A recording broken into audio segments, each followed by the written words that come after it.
नमस्कार दोस्तों, welcome to सरकारी स्टडी बेस्ड एजुकेशन। चलिए, इस क्लास में हम बात करने वाले हैं डीसीए सेकंड सेमेस्टर के अंतर्गत आपका एक सब्जेक्ट होता है जिसका नाम है इंटरनेट एंड ई कॉमर्स। जैसे कि आप यहाँ देख पा रहे हैं, ठीक है। इसकी हमने ऑलरेडी पहली यूनिट कवर कर ली है। देखिए, जिसमें जो है बेसिक रूप से इंटरनेट के बारे में बात की गई है, यानी कि इंटरनेट क्या है, उसकी बेसिक टर्मिनोलॉजी। उसके बाद इंटरनेट में हम वर्किंग करते हैं, यानी ब्राउज़र के अंतर्गत हम क्या क्या काम करते हैं, ये भी हमने यहाँ पर कंप्लीट कर लिए है सेकेंड यूनिट। थर्ड यूनिट की हम बात करें तो थर्ड यूनिट में अभी देखने को मिलेगा आपको HTML। तो अभी हम जो है बात करने वाले हैं कंप्लीट रूप से HTML की। HTML क्या है, HTML के अंतर्गत टैग क्या है, ठीक है, उसके अंतर्गत कितने टैग है, कैसे उपयोग किए जाते हैं, टेक्स्ट एडिटर क्या है, सारी चीज़ें हम यहाँ पे बात करेंगे किसके अंतर्गत, HTML के अंतर्गत। फिर उसके बाद हम जो है जब नेक्स्ट यूनिट आएगी तो उसमें जावास्क्रिप्ट की बात करेंगे और लास्ट में हम जो है ई कॉमर्स की बात करेंगे। तो इस प्रकार से हमारी जो 5 यूनिट है वो यहाँ पे कवर हो जाएगी और आपका जो internet and e commerce subject है वो भी यहाँ पे कंप्लीट हो जाएगा। अब बात करें डीसी सेकंड सेम के अलावा अगर ये सब्जेक्ट आपको कहीं देखने को मिलता है, कहीं किसी और कोर्स में इंटरनेट एंड ई कॉमर्स, तो वहाँ पे भी ये जो है सिलेबस आपको काम आने वाला है। तो चलिए इसको शुरू करते हैं एक एक करके सारे टॉपिक। तो क्या क्या हम पढ़ने वाले हैं आपको देखने को मिलेगा। HTML के अंतर्गत हम बेसिक रूप से हाइपरटेक्स्ट मार्कअप लैंग्वेज क्या होती है, ठीक है, HTML के वर्जन है, एलिमेंट क्या होता है, एडिटर क्या होता है, एट्रीब्यूट, टैग, सिंटैक्स, हेड और बॉडी सेक्शन, HTML के डॉक्यूमेंट्स, जो टेक्स्ट है उसको कैसे इंसर्ट करते हैं, उसमें इमेज कैसे इंसर्ट करते हैं, लिस्ट क्या है, उसके प्रकार क्या है, हाइपरलिंक, एंकर टैग, उसके अंतर्गत बैकग्राउंड और कलर कंट्रोल के बारे में बात करेंगे, टेबल क्या है उसको बनाना देखेंगे। साथ ही हम फॉन्ट साइज, एट्रीब्यूट, लिस्ट के टाइप हमने ऑलरेडी देख लिए। उसके बाद फॉर्म है, फ्रेम है। साथ ही बात करें HTML के अंतर्गत फॉर्म और फ्रेम के डिज़ाइन टूल के अंतर्गत हम जो है सारी चीज़ों को डिज़ाइन करना देखेंगे। तो एक एक करके सारे टॉपिक हम यहाँ पे कवर करेंगे। तो चलिए इसको स्टार्ट करते हैं। HTML जो कि वेब पेज का स्ट्रक्चर बनाने का काम करती है, ठीक है, तो उसके बारे में हम कंप्लीट रूप से पहले पढ़ेंगे। उसके बाद हम जो नेक्स्ट आगे एक एक स्टेप हम यहाँ पे कवर करेंगे। तो वन शॉट वीडियो रहेंगे ये कंप्लीट, यानी कि आपको जैसे मान लीजिए HTML, तो यहाँ मैं आपको बताना चाहूँगा कि जब आप वेब डिज़ाइनिंग में शुरुआत करते हैं तो आपको सबसे पहले HTML को सीखना होता है। HTML के बाद आपको सीखना होता है CSS को। CSS क्यों ज़रूरी है वो हम आगे पढ़ेंगे, ठीक है। उसके बाद हमको सीखना पड़ता है जावास्क्रिप्ट को, ठीक है, जावास्क्रिप्ट भी क्यों जरूरी है। सबसे पहले बात करते हैं HTML की। तो अगर आप वेब डिजाइनिंग करना चाहते हो या फिर वेब डेवलपमेंट के क्षेत्र में आगे जब बढ़ना चाहते हैं या अपना खुद का वेब पेज या वेबसाइट बनाना चाहते हैं तो आपके लिए बहुत जरूरी है कि आप HTML से सीखना शुरू करें और बाद में एक एक करके सारी चीज़ों को सीखें। आगे बहुत सारी प्रोग्रामिंग लैंग्वेज आपको देखने को मिलेंगी पर सबका बेस आपको HTML देखने को मिलता है। अगर आप HTML सीख लेते हैं तो आगे की सारी चीज़ें आपको एक के बाद एक सीखने को मिल जाएगी आसानी से, ठीक है। तो सबसे पहली कड़ी क्या होती है, HTML। और HTML का फुल फॉर्म क्या होता है आप देख सकते हैं, hypertext markup language. Hypertext markup language एक प्रकार का वेब पेज का स्ट्रक्चर बनाने वाली लैंग्वेज है। यानी कि जो वेब पेज होता है, जैसे आप ये वेब पेज देख पा रहे हैं, जैसे कि हेडर है, नेविगेशन बार है, लेफ्ट साइड बार है, फुटर है, बॉडी है, ये सारा जो है एक प्रकार का क्या है, एक प्रकार का स्ट्रक्चर है। इस स्ट्रक्चर को बनाने का काम कौन सी लैंग्वेज करती है, HTML, यानी कि हाइपरटेक्स्ट मार्कअप लैंग्वेज। तो हम सिंपल बोल सकते हैं हाइपरटेक्स्ट मार्कअप लैंग्वेज इसका पूरा नाम है और एक प्रकार से वेब पेज को क्रिएट करने के लिए यूज़ की जाने वाली लैंग्वेज है, ठीक है, एक मार्कअप लैंग्वेज है। इसके साथ ही इसमें देखें स्ट्रक्चर बनाया जाता है वेब पेज का। साथ ही यहाँ देखिए एलिमेंट्स देखने को मिलते हैं। एलिमेंट्स क्या होते हैं आगे हम विस्तार से बात करेंगे। देखिए यहाँ पे HTML में जो भी चीज़ें हम लिखेंगे वो होगी टैग के रूप में। किसके रूप में होगी, टैग के रूप में। और टैग दो कैटेगरी में आते हैं, एक तो स्टार्ट टैग होता है और एक होता है एंड टैग। जब स्टार्ट टैग और एंड टैग की बात करें तो इसके अंदर कुछ ना कुछ लिखा जाता है, उसे हम बोलते हैं टेक्स्ट या फिर हम बोल सकते हैं कंटेंट। टेक्स्ट या फिर कंटेंट। तो देखिए स्टार्ट टैग, एंड टैग और कंटेंट, इन तीनों चीज़ों से मिलकर क्या बनता है, एलिमेंट। तो ऐसे ही हम बात करें तो एक से अधिक एलिमेंट, यानी कि बहुत सारे एलिमेंट इसमें देखने को मिलेंगे। अगर आप पहली बार HTML पढ़ रहे हैं तो भी आपके लिए बहुत ही लाभदायक होगा ये, ठीक है। तो यहाँ देखिए आपको तीन चीज़, यानी कि स्टार्ट टैग, एंड टैग और जो कंटेंट है, तीनों चीज़ों से मिलकर क्या बनता है, एलिमेंट। और बहुत सारे एलिमेंट का कलेक्शन हमको कहाँ देखने को मिलता है, HTML के अंदर देखने को मिलता है। इसके साथ ही देखिए जो भी हम लिखते हैं HTML में वो वेब पेज में कैसा दिखे यही डिफाइन करने का काम करते हैं एलिमेंट। जो एलिमेंट मैंने बताया वो एलिमेंट क्या करते हैं, जो भी चीज़ें हमने लिखे हैं वो वेब पेज में कैसे दिखे उसके लिए डिफाइन कौन करता है, एलिमेंट। यानी एलिमेंट ही जिम्मेदार होते हैं कि वेब पेज में जो भी कंटेंट दिख रहा है उसके लिए। साथ ही आप देख सकते हैं, देखिए जितने भी कंटेंट हम लिखते हैं वो वेब पेज में दिखते तो नहीं है पर वेब पेज में किस प्रकार कंटेंट को दिखाना है वो निर्धारित कर देते हैं। जैसे कि हम लिखते हैं H1, हम आगे पढ़ेंगे H1। तो ये क्या है, हेडिंग लेवल 1 है, सबसे टॉप लेवल। इसके अंदर जो भी लिखा जाएगा वही आपको दिखेगा H1 में।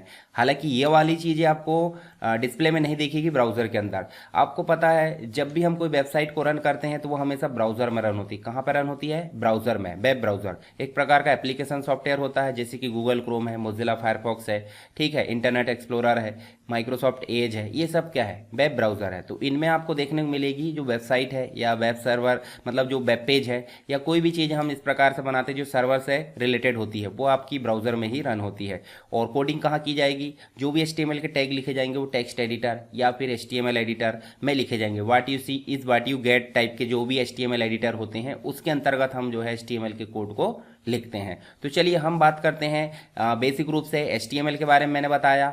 और हम सिंपल बोल सकते हैं, देखिए अगर HTML की बात करें तो HTML का कोड इस प्रकार से देखने को मिलता है। आपको इसको ज़्यादा लोड नहीं लेना है कि ये क्या लिखा है, परंतु आप नॉर्मल देखिए कि HTML का कोड इस प्रकार से लिखा जाता है। बेस एलिमेंट लिखा जाता है। ये जो ऊपर लिखा है डॉक टाइप HTML, देखिए जब भी कोई चीज़ बनती है, आप मोबाइल चलाते हैं एंड्रॉयड, तो एंड्रॉयड में एक एक करके जो है वर्जन बढ़ते जाते हैं। क्या बढ़ते हैं, वर्जन। अब वर्जन क्यों बढ़ते हैं पता है आपको, कुछ भी चीज़ें अगर अपग्रेड होती है तो नया वर्जन आ जाता है। उसी प्रकार अगर HTML की बात करें, शुरुआत हुई थी, शुरुआत होने के साथ साथ धीरे धीरे अपग्रेड होते गया, और अपग्रेड होते होते अभी वर्तमान में अगर बात करें तो आपको HTML5 रन हो रहा है, ये देखने को मिलता है। मतलब HTML से शुरुआत हुई थी 1 2 3 4 5 में चलने लगा। हालांकि 5.2 तक भी यहाँ पे वर्जन देखने को मिलते हैं। तो 5 जो वर्जन है ये देखने को मिलता है हमको लेटेस्ट में। तो इसी के बारे में हम बात करेंगे यहाँ पे। हम देखिए यहाँ पे डॉक टाइप लिखा है, तो डॉक टाइप HTML ये दर्शाता है कि हम HTML5 में काम कर रहे हैं। ठीक है, अब समझ में आए पहली लाइन। दूसरी लाइन ये दर्शाती है, दूसरी लाइन क्या दर्शाती है कि बेस एलिमेंट, यानी कि बेस एलिमेंट कौन सा, आपका HTML। और एलिमेंट मैंने बताया था स्टार्ट टैग होता है, एंड टैग होता है और कंटेंट होता है। तो स्टार्ट टैग आपको दिख रहा है, एंड टैग यहाँ पे दिख रहा है। अब जो टैग पहले शुरू होता है वो सबसे लास्ट में बंद होता है, बीच में आपका सारा कंटेंट होता है। अब हम बात कर रहे हैं बेस टैग की। बेस टैग का मतलब होता है सबसे शुरुआती टैग, और उसके अंदर ही हम सारे टैग लिखेंगे। देखिए यहाँ पे हेड, जो हेडर में जो भी कंटेंट होती है, मेटा इन्फॉर्मेशन होती है, उसको कंटेंट करके रखता है। टाइटल आपका वेब ब्राउजर में जो पेज रन हो रहा होता है, जैसे देखो मैं दिखाता हूँ। देखिए यहाँ पे लिखा है IT brand website design and development, ये आपका टाइटल है किसका, जो वेब पेज है उसका। जैसे मान लीजिए मैं अबाउट पे क्लिक करता हूँ तो देखिए अबाउट इट, ठीक है, अबाउट जो है इसका टाइटल है। तो ऐसे जो टाइटल देना होता है वो कहाँ देते हैं, हम टाइटल वाले सेक्शन पे देते हैं। हेड का काम कंप्लीट हो गया। अगर मान लो हेड आपसे पूछा जाता है कि हेड क्यों यूज़ किया जाता है, तो हेड यूज़ किया जाता है मेटा इन्फॉर्मेशन को रखने के लिए, जैसे कि टाइटल। साथ ही हम देख सकते हैं अगर हम CSS यूज़ कर रहे हैं तो हम स्टाइल यूज़ करते हैं। साथ ही हम जावास्क्रिप्ट यूज़ कर रहे हैं, जावास्क्रिप्ट यूज़ करते हैं। ठीक है, एक्सटर्नल स्टाइल सीट अगर लाना है तो लिंक टैग को भी हम कहाँ लिखते हैं, हेड सेक्शन के अंदर लिखते हैं। बात समझ में आ गई आप हेड की। हेड का काम कंप्लीट हो गया। अब ये सारी चीज़ आपको दिखती नहीं है, टाइटल दिखता है, ठीक, टाइटल तो आपका हेडर में दिखता, पर बीच में जो वेब पेज है, जैसे मान लीजिए यहाँ देखिए ये जो दिख रहा है आपको बीच वाले एरिया, यहाँ अगर कोई चीज़ दिखाना है तो इसका मतलब है वो डिफाइन करेगा बॉडी। तो बॉडी स्टार्ट हुई, बॉडी एंड हुई, जो भी बीच में लिखा गया है वो डिस्प्ले होता है हमारा वेब पेज में। जैसे कि H1 बड़ी हेडिंग को डिस्प्ले करेगा, P पैराग्राफ को डिस्प्ले करेगा, पैराग्राफ मतलब छोटे फॉन्ट में। तो यहाँ हेडिंग लेवल 1 आ जाएगा, माय फर्स्ट हेडिंग, और दूसरा माय फर्स्ट पैराग्राफ, ये हो जाएगा आपका। अब ये दिखेगा क्या, H1 भी दिखेगा क्या, नहीं। मैंने बताया था जितने भी एलिमेंट है वो दिखते नहीं हैं, वो डिफाइन करते हैं कि कैसे दिखना है। तो सिंपल सी बात है, जो इसके अंदर टेक्स्ट लिखा वो कैसे दिखेगा यही डिफाइन कौन करता है, ये एलिमेंट डिफाइन करते हैं। ये डिस्प्ले नहीं होंगे बॉडी में, ठीक है। अब बॉडी का काम कंप्लीट हो गया, ये आपका यहाँ पे बंद हो गया। तो ये बेसिक रूप से मैंने यहाँ पे आपका स्ट्रक्चर बताया। अब हम सीधे से बात करते हैं कि हम HTML कोड को लिखते कैसे हैं। तो लिखने के लिए पहले हम यहाँ पे बेसिक रूप से कुछ और चीज़ें जान लेते हैं ताकि आपको किसी भी प्रकार का कन्फ्यूज़न ना हो। तो HTML तो बता दिए कि वेब पेज को बनाने का काम करता है, या वेब पेज का स्ट्रक्चर बनाने का काम करता है। जितना भी ढांचा होता है वो उसको बनाने का काम कौन करता है, HTML करता है, ठीक है। तो हम यहाँ बात कर रहे हैं HTML के एलिमेंट की। अब एलिमेंट हम सिंपल बोल सकते हैं, देखिए HTML में जो भी कोड लिखा जाता है वो कैसा होता है, टैग के फॉर्म में। पर टैग हम ना बोलकर क्या बोलते हैं, एलिमेंट, क्योंकि टैग अकेला बोलेंगे तो स्टार्ट टैग या एंड टैग आएगा, पर एलिमेंट बोल देंगे तो यहाँ स्टार्ट टैग भी आ जाएगा, यहाँ एंड टैग भी आ जाएगा, और यहाँ बीच में कंटेंट भी आ जाएगा। तो ये तीनों चीज़ें मिल जाती है तभी कंप्लीट एक काम होता है। जैसे कि हमने H1 लिखे स्टार्ट टैग, H1 लिखे एंड टैग, बीच में हमने कंटेंट लिखे, तो तीनों चीज़ें मिली तभी काम हो रहा है। इसका मतलब है यहाँ टैग ना बोलकर हम क्या बोल रहे हैं, HTML एलिमेंट। तो HTML एलिमेंट क्या हुआ, स्टार्ट टैग, एंड टैग और बीच में टेक्स्ट या कंटेंट जो भी हमने लिखे वैसे ही यहाँ देखिए स्टार्ट टैग पैराग्राफ का स्टार्ट टैग है, फिर एंड टैग है, फिर बीच में कंटेंट है। तो ये जो कंप्लीट मिल गई तो ये पैराग्राफ एलिमेंट बन गया, ये H1 एलिमेंट हो गया, हेडिंग एलिमेंट बोल सकते हैं। तो आपको एलिमेंट समझ में आ गया, 3 चीज़ों का कलेक्शन होता है। चलिए हम बात करते हैं यहाँ पे नेक्स्ट जो है, आगे देखिए एलिमेंट हमने समझ गए। एलिमेंट आप देख सकते हैं यहाँ पे, ये आपको मैं PDF भी डाल दूंगा टेलीग्राम चैनल पर, टेलीग्राम आप ज्वाइन कर लीजिए। और एक और चीज़ मैं बता दूं आपको, चलिए मैं दिखा देता हूँ यहाँ पे। जैसे यहाँ देखिए ये तो चैनल है, यहाँ से यहाँ इसको आपको सब्सक्राइब कर ही लेना है। इसमें आपको बहुत सारी चीज़ें मिलती रहती है, ठीक है। यहाँ देखिए 2400 वीडियो देखने को मिलेंगे कंप्यूटर से रिलेटेड, तो इसको आपको सब्सक्राइब भी कर लेना है। और वीडियो अगर पसंद आए तो उसको लाइक भी करना है, ठीक है, दूसरों तक भी शेयर करना है। यहाँ आपको जाना है चैनल वाले सेक्शन पे। देखिए चैनल वाले सेक्शन में जाओगे तो यहाँ आपको मिलेगा अरविंद टिप्स, देखिए इसको आपको क्लिक करना है और इसको भी आपको सब्सक्राइब कर लेना है। इसमें भी आपको काफ़ी इंपॉर्टेंट वीडियो देखने को मिलती है, छोटी छोटी टिप्स जो आपके लिए काफ़ी काम की होती है। अगर आप कंप्यूटर क्षेत्र से जुड़े हैं तो आपके लिए चैनल बहुत काम का हो सकता है, ठीक है। चलिए हम बात करते हैं यहाँ पे टेलीग्राम चैनल दिखा देता हूँ एक बार और। देखिए टेलीग्राम चैनल का नाम क्या है, टेलीग्राम चैनल का नाम है SSW एजुकेशन PDF, तो इसको भी आप ज्वाइन कर सकते हैं। देखिए एलिमेंट हमने समझ गए। अब बात करते हैं जब हम HTML कोड लिखेंगे तो हमको किस किस चीज़ की ज़रूरत पड़ेगी। HTML कोड को लिखने के लिए हमको सीखना जरूरी है पहले, फर्स्ट प्रायोरिटी, मतलब पहले लर्न करना पड़ेगा, फिर उसको राइट यानी कि कोड को लिखना पड़ेगा, फिर उसको रन करना पड़ेगा, ठीक है। मतलब पहले उसको पढ़ो, फिर उसके बाद उसको लिखो, लिखने के बाद उसको रन करो। तो पढ़ने के लिए तो मैं अभी पढ़ा ही रहा हूँ। राइट लिखने के लिए आपको ज़रूरत पड़ेगी एक टेक्स्ट एडिटर की। किसकी ज़रूरत पड़ेगी? टेक्स्ट एडिटर की, ठीक है। इसी को हम HTML एडिटर या फिर जो है what you see is what you get, जो एडिटर आते हैं वो आते हैं, मतलब हम जैसा चाहेंगे वैसा हमको वो मिल जाता है। और रन करने के लिए हमको चाहिए किसकी ज़रूरत? ब्राउज़र की। किसकी ज़रूरत चाहिए? ब्राउज़र की, जिसे हम वेब ब्राउज़र बोलते हैं। तो ब्राउज़र मतलब होता है क्रोम, गूगल क्रोम आप हो सकता है, आपके हर एक कंप्यूटर में विंडोज़ के साथ में एक ना एक ब्राउज़र रहता है। तो आपको टेक्स्ट एडिटर के रूप में क्या मिल जाएगा? टेक्स्ट एडिटर के रूप में आपको मिल जाएगा नोटपैड।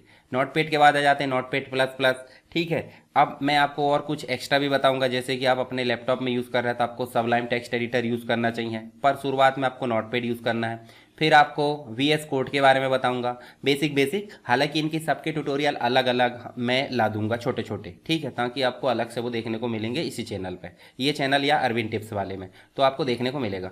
तो सबसे पहली बात आपको टेक्स्ट एडिटर की ज़रूरत होती है, ठीक है। ब्राउज़र कहाँ होता है? ब्राउज़र आपके कंप्यूटर में होता है, जो क्या करता है आपके वेब पेज जो भी आपने कोडिंग लिखा है उसको रन कराने का काम करता है। तो मैंने वेब पेज HTML का स्ट्रक्चर या वेब पेज का स्ट्रक्चर बता दिया कि HTML होता है, हेड होता है, टाइटल होता है, हेड ये हमने अभी देखें, बॉडी होता है, बॉडी के अंदर सारा कंटेंट होता है जो डिस्प्ले होता है और वो एलिमेंट के फॉर्म में होता है, ठीक है। अच्छा यहाँ देख सकते हैं, देखिए आपको एलिमेंट तो दिख रहा है, पर एक चीज़ बताइए, एक एलिमेंट के अंदर दूसरा एलिमेंट है तो क्या कहलाएगी वो? नेस्टिंग, यानी नेस्टिंग मतलब होता है एक के अंदर एक, यानी कि HTML के अंदर हेड है, हेड के अंदर टाइटल है, ठीक है, फिर इसी HTML के अंदर बॉडी भी है, उस बॉडी के अंदर ये H1 है, तो इसका मतलब क्या है? ये है आपका नेस्टेड, ये नेस्टेड। और नेस्टेड हो गया, मतलब नेस्टेड क्या है? एलिमेंट, यानी कि एक एलिमेंट के अंदर दूसरा एलिमेंट, इसका मतलब नेस्टेड एलिमेंट, ठीक है। चलिए हिस्ट्री देख लेते हैं थोड़ा सा। सबसे शुरुआत की अगर बात करें तो 1989 में टिम बर्नर ली के द्वारा क्या बनाया गया था? WWW, वर्ल्ड वाइड वेब, जो आज आप देख पा रहे हैं। देखिए आप जब भी कोई चीज़ रन करते हैं तो आपको शुरू में यहाँ पे, जैसे मान लो मैं ये यूट्यूब को ही कॉपी करता हूँ और यहाँ हम चलते हैं नोटपैड में, तो आप यहाँ देख पा रहे हैं, देखिए WW लिखा। इसकी खोज की गई थी 1989 में टिम बर्नर ली के द्वारा, ठीक है। उसके बाद 1991 में HTML बनाया गया टिम बर्नर ली के द्वारा। फिर प्लस, देखिए HTML प्लस का जो ड्राफ्ट है वो तैयार किया गया डेव रगत के द्वारा 1993 में। 95 में 2.0 आ गया HTML। धीरे धीरे फैसिलिटी बढ़ते जा रही है, विशेषता या जो उसकी क्वालिटी वो बढ़ते जा रही है और नाम बदलते जा रहा है, इसी को हम कहते हैं वर्जन यानी संस्करण। 97 में आप देख सकते हैं W3C, एक प्रकार का स्टैंडर्ड ऑर्गेनाइजेशन होता है जो कि मतलब सर्टिफिकेट प्रोवाइड करता है, ठीक है। तो इसने यहाँ पे 3.0 मतलब 3.2 को रिकमेंड किया। फिर 4.01 यहाँ रिकमेंड किया इसने। फिर XHTML, extensible hypertext markup language, 1.0 आया। फिर 5 का ड्राफ्ट तैयार किया गया, ठीक है, 2000 में 2008 में, और उसके बाद 2012 में देखिए जो स्टैंडर्ड मतलब एक प्रकार से लिविंग स्टैंडर्ड 5 यहाँ पे तैयार किया गया और साथ ही रिकमेंड किया गया W3C के द्वारा HTML5 2014 में, ठीक है। फिर 16 में आप देख सकते हैं 5.1, फिर 5.1 का सेकेंड एडिशन और फिर फाइनली 5.2। तो हम HTML5 वाली सीरीज़ यहाँ पे पढ़ेंगे जो कि वर्तमान की लेटेस्ट है। HTML एडिटर जिसे हम टेक्स्ट एडिटर भी बोलते हैं, ठीक है। सिंपल टेक्स्ट एडिटर होता है जैसे कि नोटपैड हो सकता है, ठीक है, नोटपैड प्लस प्लस हो सकता है, या फिर आप डाउनलोड कर सकते हैं, बहुत सारे फ्री मिलते हैं। तो पहले तो हम रन करते हैं हमारे नोटपैड के साथ में। तो आपको नोटपैड कैसे स्टार्ट करना है वो मैं बताता हूँ। स्टार्ट करेंगे, स्टार्ट करने के बाद आप देखिए यहाँ से ढूंढ सकते हैं, सीधे आपको टाइप करना है नोटपैड, NOTEPAD। देखिए आपके कंप्यूटर में ऑलरेडी अवेलेबल होता है नोटपैड। जैसे आप इसको क्लिक करोगे तो आपके सामने देखिए इस प्रकार से नोटपैड खुल जाएगा। आप इसको बड़ा कर सकते हैं इस प्रकार से। इसके फ़ॉन्ट को बड़ा करने के लिए आप कहाँ जा सकते हैं, फ़ॉन्ट में, और फ़ॉन्ट में जाकर आप जो इस प्रकार से 22 या जो भी करना है, लेटेस्ट वर्जन जो ऑपरेटिंग सिस्टम उसमें माउस और कंट्रोल की प्लस माउस की स्क्रॉल बटन से आप आगे घुमाइए। देखिए आपके टेक्स्ट जो है बड़े होते जाते हैं और छोटे होते जाते हैं आगे पीछे में। अब हम सीधे लिखना शुरू करते हैं। तो सबसे पहले देखिए नोटपैड स्टार्ट करना है। नोटपैड स्टार्ट करने के बाद आपको कोड लिखना है। कोड मैंने बताया सबसे पहला जो एलिमेंट आता है वो आता है HTML, और HTML जब एलिमेंट आता है तो उसको बंद भी करना होता है इस प्रकार से। सारी चीज़ें इसी के अंदर लिखी जाती है। रूट एलिमेंट किसे हम बोलते हैं, HTML को। दूसरा जो एलिमेंट लिखा जाता है वो हेड, और हेड का काम होता है हेडर की सारी information, Meta information, style, JavaScript, और जो लिंक टैग होता है वो सारी चीज़ें इसी के अंदर आती है। हालांकि टाइटल भी हम इसी के अंदर लेते हैं। तो हम सबसे पहले ले लेते हैं टाइटल, और माय फर्स्ट इस प्रकार से लिख देते हैं हम, माय फर्स्ट वेब पेज, इस प्रकार से ये, ठीक है। और टाइटल को हम कर देते हैं बंद। कोई भी चीज़ें आपको शुरुआत करना है, काम एंड होने के बाद उसको बंद करना है, ठीक है। मतलब स्टार्ट टैग इसको बोलेंगे और एंड टैग इसको बोलेंगे, ठीक है। तो ये काम आपको करना है तभी। और दूसरी चीज़, स्पेलिंग मिस्टेक नहीं करना है। स्पेलिंग मिस्टेक करोगे तो वेब पेज रन नहीं होगा। चलिए इसके नीचे हमने हेड का काम कंप्लीट हो गया, तो हेड हम बंद कर देते हैं। हेड के अंदर कौन कौन सी चीज़ें यूज़ करना है वो भी हम आगे देखेंगे एक एक करके, जब हम बात करेंगे CSS की, उसके बाद बात करेंगे जावास्क्रिप्ट की। तो अभी तो हम बात कर रहे हैं बेसिक रूप से HTML की, तो आपको HTML के बारे में जानना जरूरी है। अब हेड का काम कंप्लीट हो गया तो दूसरी चीज़ होती है कि हमको मेन एरिया, बॉडी के मेन एरिया में क्या दिखाना है। जैसे कि यहाँ आप देख सकते हैं गूगल क्रोम में हम चलें तो हम चलते हैं। देखिए जो बीच में जो चीज़ें दिख रही है यहाँ पे, देखिए हेडर में दिख रहा है ये वाला, तो ये तो हो गया हेड का सेक्शन। ये बीच में जो भी दिख रहा है देखिए यहाँ पर सारी चीज़ें, ये सब होती है आपकी क्या, बॉडी वाले एरिया। बॉडी वाले जो चीज़ है यानी कंटेंट को दिखाने का काम कौन करता है, बॉडी। और बॉडी को हम नीचे ले जाकर बंद भी कर देते हैं। अब हम जैसे ही शुरू करते हैं, बंद क्यों कर देते हैं, क्योंकि बाद में हमको अगर भूल जाते हैं तो हमको टेंशन नहीं रहना चाहिए कि भाई कौन सा टैग हमने शुरू करे, कौन सा टैग हमने बंद करे, ये चीज़ हमको दिक्कत नहीं रहनी चाहिए। तो जब भी आप स्टार्ट टैग शुरू करो तो उसके नीचे एंटर करके आप बंद भी कर दो, यानी कि एंड टैग लगा दो, ठीक है। क्लोजिंग टैग जिसे हम बोलते हैं, ओपनिंग टैग और क्लोजिंग टैग। हाँ, यहाँ हम सिंपल लिखेंगे H1। H1 क्या होती है, हेडिंग टैग होती है, आगे हम पढ़ेंगे इसके बारे में। और यहाँ हम लिख देते हैं my first heading, my first heading, और इसको हम कर देते हैं क्या, इसको हम कर देते हैं H1 को बंद। उसके बाद हम एक ले लेते हैं P, यानी पैराग्राफ अगर लेना है, this is my first paragraph, क्या लिख देते हैं, माय फर्स्ट पैराग्राफ। और जैसे हम इसको बंद करते हैं, ये इतना काम आपने कर लिए नोटपैड मतलब टेक्स्ट एडिटर ओपन करके। अब मैं आपको सजेस्ट करूँगा कि अगर आप पहली बार HTML सीख रहे हैं वेब डेवलपमेंट के क्षेत्र में, तो आपको यूज़ करना है इसी टेक्स्ट एडिटर को। किसको, नोटपैड को ही, मतलब सिंपल नोटपैड जो आता है आपके विंडोज़ के साथ में। फिर उसके बाद जब आप सीख जाएंगे तो मैं जो एडवांस में बताऊंगा, नोटपैड प्लस प्लस या सबलाइम टेक्स्ट एडिटर या VS code, visual studio code, उसको आपको कब, जब सीख जाएंगे तब यूज़ करना है। मतलब हम बात करेंगे कब, जब एक्सपर्ट बन जाएंगे। तो काम आसान करने का तरीका वो होता है एडवांस वाले, पर आपको सीखना है, आप शुरुआती हो, बिगनर्स हो, तो आपको यूज़ करना है नोटपैड को ही। नोटपैड यूज़ नहीं करोगे तो आप सीखोगे नहीं, क्योंकि एडवांस वाले जो टेक्स्ट एडिटर उसमें ऑटोमेटिक कोड आता है, तो ऑटोमेटिक कोड आएगा तो आपको सीखने को नहीं मिलेगा। मतलब जब ऑटोमेटिक आ जाएगा तो आपका दिमाग की एक्सरसाइज होगी ही नहीं, तो सिंपल सी बात, आप सीखोगे नहीं। चलिए यहाँ तो बेसिक चीज़ें मैंने बता दी आपको। HTML रूट एलिमेंट, हेड में मेटा इन्फॉर्मेशन आती है जैसे टाइटल है, जावास्क्रिप्ट है या CSS है। बॉडी में वो कंटेंट आता है जो डिस्प्ले होता है, और ये जो है एलिमेंट है जिसके अंतर्गत हम जो हेडिंग को डिस्प्ले करा रहा है और पैराग्राफ को, बॉडी को क्लोज कर दिए और HTML को भी क्लोज कर दिए, ठीक है। अब जो टैग पहले शुरू हुआ वो रूट एलिमेंट है, सबसे बाद में बंद हुआ। हेड का काम कब तक कंप्लीट नहीं हुआ, जब तक कि सारी चीज़ें लिखी हेड को कंप्लीट कर दी। टाइटल का यहीं कंप्लीट हो गया। बॉडी का काम इसके बाद कंप्लीट हुआ। अब हम जाएंगे फाइल में। फाइल में जाकर हम करेंगे सेव, और सेव करने के लिए आप अपना एक फ़ोल्डर बना लीजिए। कहाँ पे है, कहीं भी एक ड्राइव है, डी ड्राइव या सी ड्राइव या अन्य कोई ड्राइव या डेस्कटॉप, कहीं भी एक फ़ोल्डर बना लीजिए। और ऐसे मैं डेस्कटॉप पे जाता हूँ, और डेस्कटॉप में जाने के बाद मैं जो है इसमें न्यू फोल्डर करता हूँ, और यहाँ लिख देता हूँ क्या, वेब पेज। और वेब पेज लिखने के बाद इसको मैं कर देता हूँ ओपन, और यहाँ आपको देना है फाइल नेम। अब फाइल नेम में आपको ध्यान रखना, फोल्डर बनाते बन गया आपको। फाइल नेम में आपको विशेष रूप से ध्यान देना है, जब आप नाम दोगे, जैसे मान लीजिए मैं फर्स्ट नाम दे दिया, ध्यान से देखिए यहाँ पे, जब मैं फर्स्ट नाम दे दिया तो आपको लगाना है डॉट, और साथ में लगाना है HTML। फर्स्ट देने के बाद डॉट HTML, इस प्रकार से आपको लिखना है। मतलब नाम कुछ भी दो, डॉट लगा के HTML नहीं लगाओगे तो आपका वेब पेज नहीं बनेगा, क्योंकि ये जो है हमारा टेक्स्ट एडिटर है। टेक्स्ट एडिटर मतलब .txt, तो आपको .html लगाना है, और उसके बाद आपको सेव करना है। जब आप सेव कर दोगे तो आपको इसको मिनिमाइज़ करना है, जितनी भी चीज़ें हैं सबको आपको मिनिमाइज़ करना है। आपने कहाँ फोल्डर बनाए वहाँ चले जाइए, जैसे कि मैंने बनाया डेस्कटॉप पे, तो मैं चले जाता हूँ डेस्कटॉप पे, और यहाँ फर्स्ट नाम का वेब पेज आपको दिख रहा है। देखिए ध्यान से देखिए, अभी देखिए टेक्स्ट एडिटर वाली फाइल होती टेक्स्ट वाली, तो ये टेक्स्ट फॉर्म में दिखती। जैसे मैं एक उदाहरण के रूप में आपको बताता हूँ, ये तो मैं बंद कर देता हूँ पुराना वाला ये, और यहाँ पे हम चलते हैं और हम सीधे इसको सेव करते हैं। चलिए सेव एज भी कर लेता हूँ, सेव एज में कर लेता हूँ फर्स्ट, और कुछ नहीं लगाते .html, और सीधे सेव कर लेते। ठीक है, इस प्रकार से। ठीक है, या फिर दूसरे नाम फर्स्ट वन के नाम से हम इसको सेव कर लेते। और यहाँ आकर देखिए, एक मैंने लगाया था HTML के साथ में जो इस प्रकार सा दिख रहा है, मतलब गूगल क्रोम या ब्राउज़र का लोगो आ गया, और एक मैंने टेक्स्ट एडिटर में बिना कुछ लगाया, यानी कि .html नहीं लगाया, और जो आपको यहाँ दिख रहा है इस प्रकार से। तो अगर आप HTML नहीं लगाते डॉट करके, तो आपको इस प्रकार से फाइल दिखेगी, जो डबल क्लिक करने पर आपकी नोटपैड में ही खुलेगी। पर आप इस प्रकार से इसको क्लिक करते हैं तो ये वेब पेज जो है आपका कहाँ खुलेगा, एक ब्राउज़र में खुलेगा। कहाँ खुलेगा, ब्राउज़र में। ब्राउज़र आपको दिख रहा है, देखिए हेडिंग दिए थे, my first heading, this is my first paragraph. तो आपको बेसिक कॉन्सेप्ट समझ में आया कि टेक्स्ट एडिटर क्या होता है, उसको स्टार्ट कैसे करते हैं, उसमें कोड कैसे लिखते हैं, कोड लिखने के बाद उसको सेव कैसे करते हैं, और सेव करने के बाद उसको रन कैसे करते हैं। इतना कंप्लीट अगर हो गया होगा तो आगे हम बढ़ते हैं। चलिए अब एक और चीज़ मैं बताता हूँ आपको।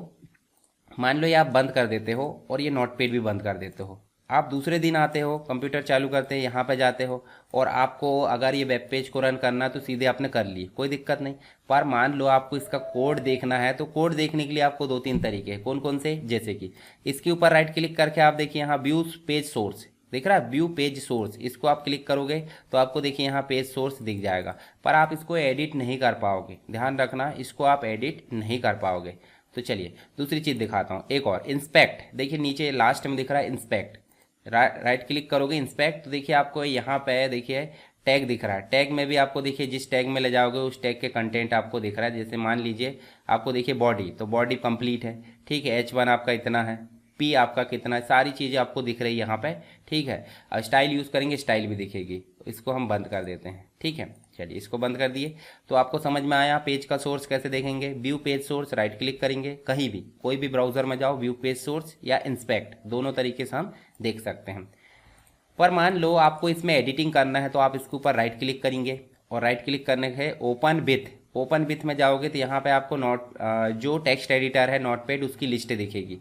जैसे यहाँ पे देखिए मेरे पास लिस्ट नहीं दिख रही है, तो मैं चले जाऊँगा अंदर और मोर ऐप में चले जाऊँगा। देखिए यहाँ पे मुझे नोटपैड दिख रहा है। नोटपैड को मैं इस प्रकार से, देखिए ये मैंने नोटपैड सेलेक्ट करा, तो नोटपैड में ये फाइल आपकी ओपन हो चुकी है, और आप इसमें चाहे तो एडिटिंग कर सकते हैं। अब देखिए आपको मैं बताता हूँ, जैसे मान लीजिए इसको हम एक किनारे में, चलिए मैं इसको भी ओपन कर लेता हूँ, आपका जो क्या है वेब पेज है। ठीक है, और इसको मैं एक तरफ हाफ में कर लेता हूँ, और एक तरफ जो है इसको कर लेता हूँ। ठीक है, इसको हम जो है इस प्रकार, तो आप समझ सकते हैं। यहाँ पे देखिए एक साइड हमारा जो है कोड, इधर साइड ले आते हैं इसको, और एक साइड है हमारा ब्राउज़र जिसमें हमारा पेज रन हो रहा है। तो देखिए एक साइड हमारा ब्राउज़र है जिसमें रन हो रहा कोड, और एक साइड हमारा कोड है जिसमें हम बदलाव करना चाहते हैं। तो मान लो हम और कुछ लिखना चाहते हैं, यहाँ पे देखिए एक और हेडिंग जोड़ दीजिए। यहाँ H2 लिखेंगे, तो H2 हमारा सेकेंड हेडिंग लेबल है, तो माय सेकेंड हेडिंग। ठीक है, इस प्रकार से, और H2 को हम क्या कर देंगे, बंद।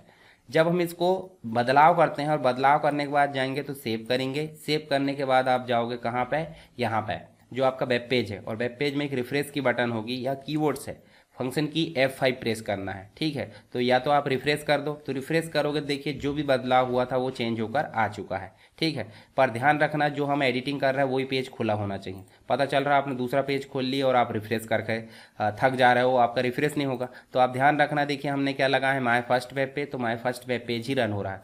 हम अगर और कोई लिखते हैं, जैसे मान लीजिए एक और पैराग्राफ जोड़ देते हैं, तो this is my second paragraph, क्या लिख देते हैं, this is my second paragraph, और यहाँ हम कर देते हैं P क्लोज और इसको सेव करते हैं। तो देखिए आपको यहाँ पे दिख रहा है this is my second paragraph.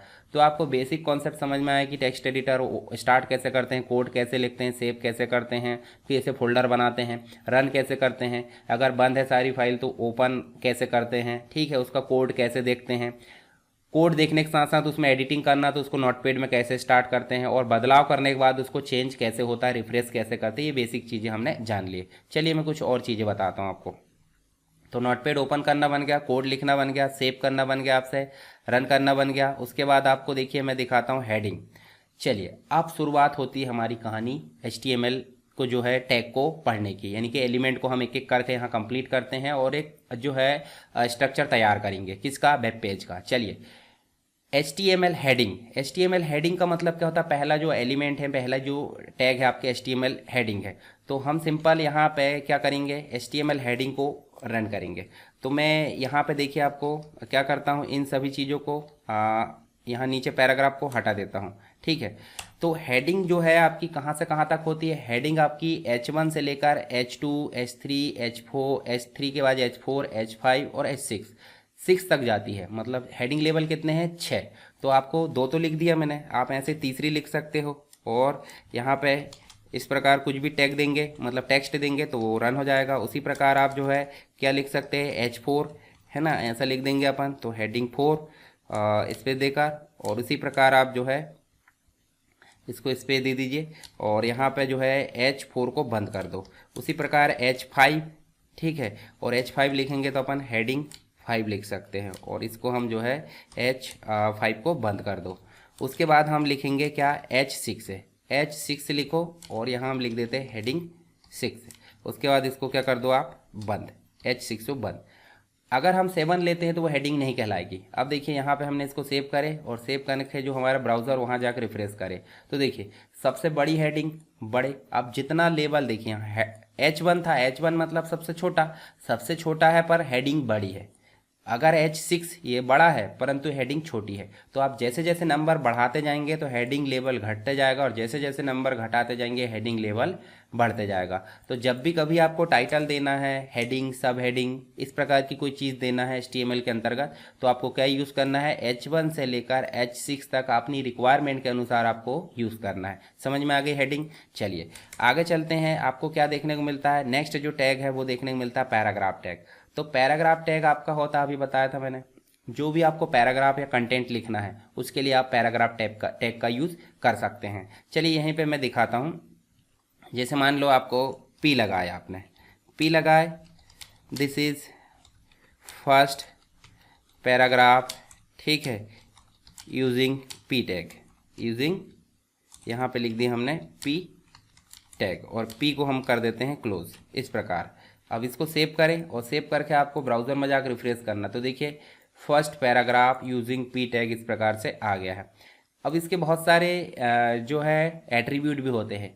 Attribute क्या होता है, जैसे इंसान में एक से अधिक गुण होते हैं कि नहीं, एक्स्ट्रा इन्फॉर्मेशन होती है, उसी प्रकार एलिमेंट के अंतर जो HTML एलिमेंट है इसमें खुद के अपने एट्रीब्यूट होते हैं, गुण होते हैं, जो कि इसके संबंध में एडिशनल इन्फॉर्मेशन, एक्स्ट्रा इन्फॉर्मेशन को रखते हैं, उनको हम जानेंगे। जैसे कि H1 में हम जाते हैं और H1 को कर देते हैं अलाइन, क्या कर देते हैं, अलाइन, और अलाइन करके हम कर देते हैं क्या, सेंटर। तो जैसे हमने इसको अलाइन दी, अलाइन इसका एट्रीब्यूट हो गया। एट्रीब्यूट को कैसे लिखते हैं, यहाँ नेम एट्रीब्यूट का इक्वल का साइन लगा के डबल कोट के अंदर उसकी वैल्यू लिखते हैं, जैसे कि सेंटर है, लेफ्ट है, जस्टिफाई है, जो भी वैल्यू आती है, और रिफ्रेश करेंगे तो ये सेंटर हो जाएगा। देखिए अगर हम यही अलाइन उठाकर सब में लगा देते हैं, सब सेंटर हो जाएगी। यही अलाइन उठाकर P में लगा देते हैं तो क्या हो जाएगा, P सेंटर हो जाएगा। तो ऐसे आप समझ सकते हैं एट्रीब्यूट को। एट्रीब्यूट हम जानेंगे आगे और विस्तार से।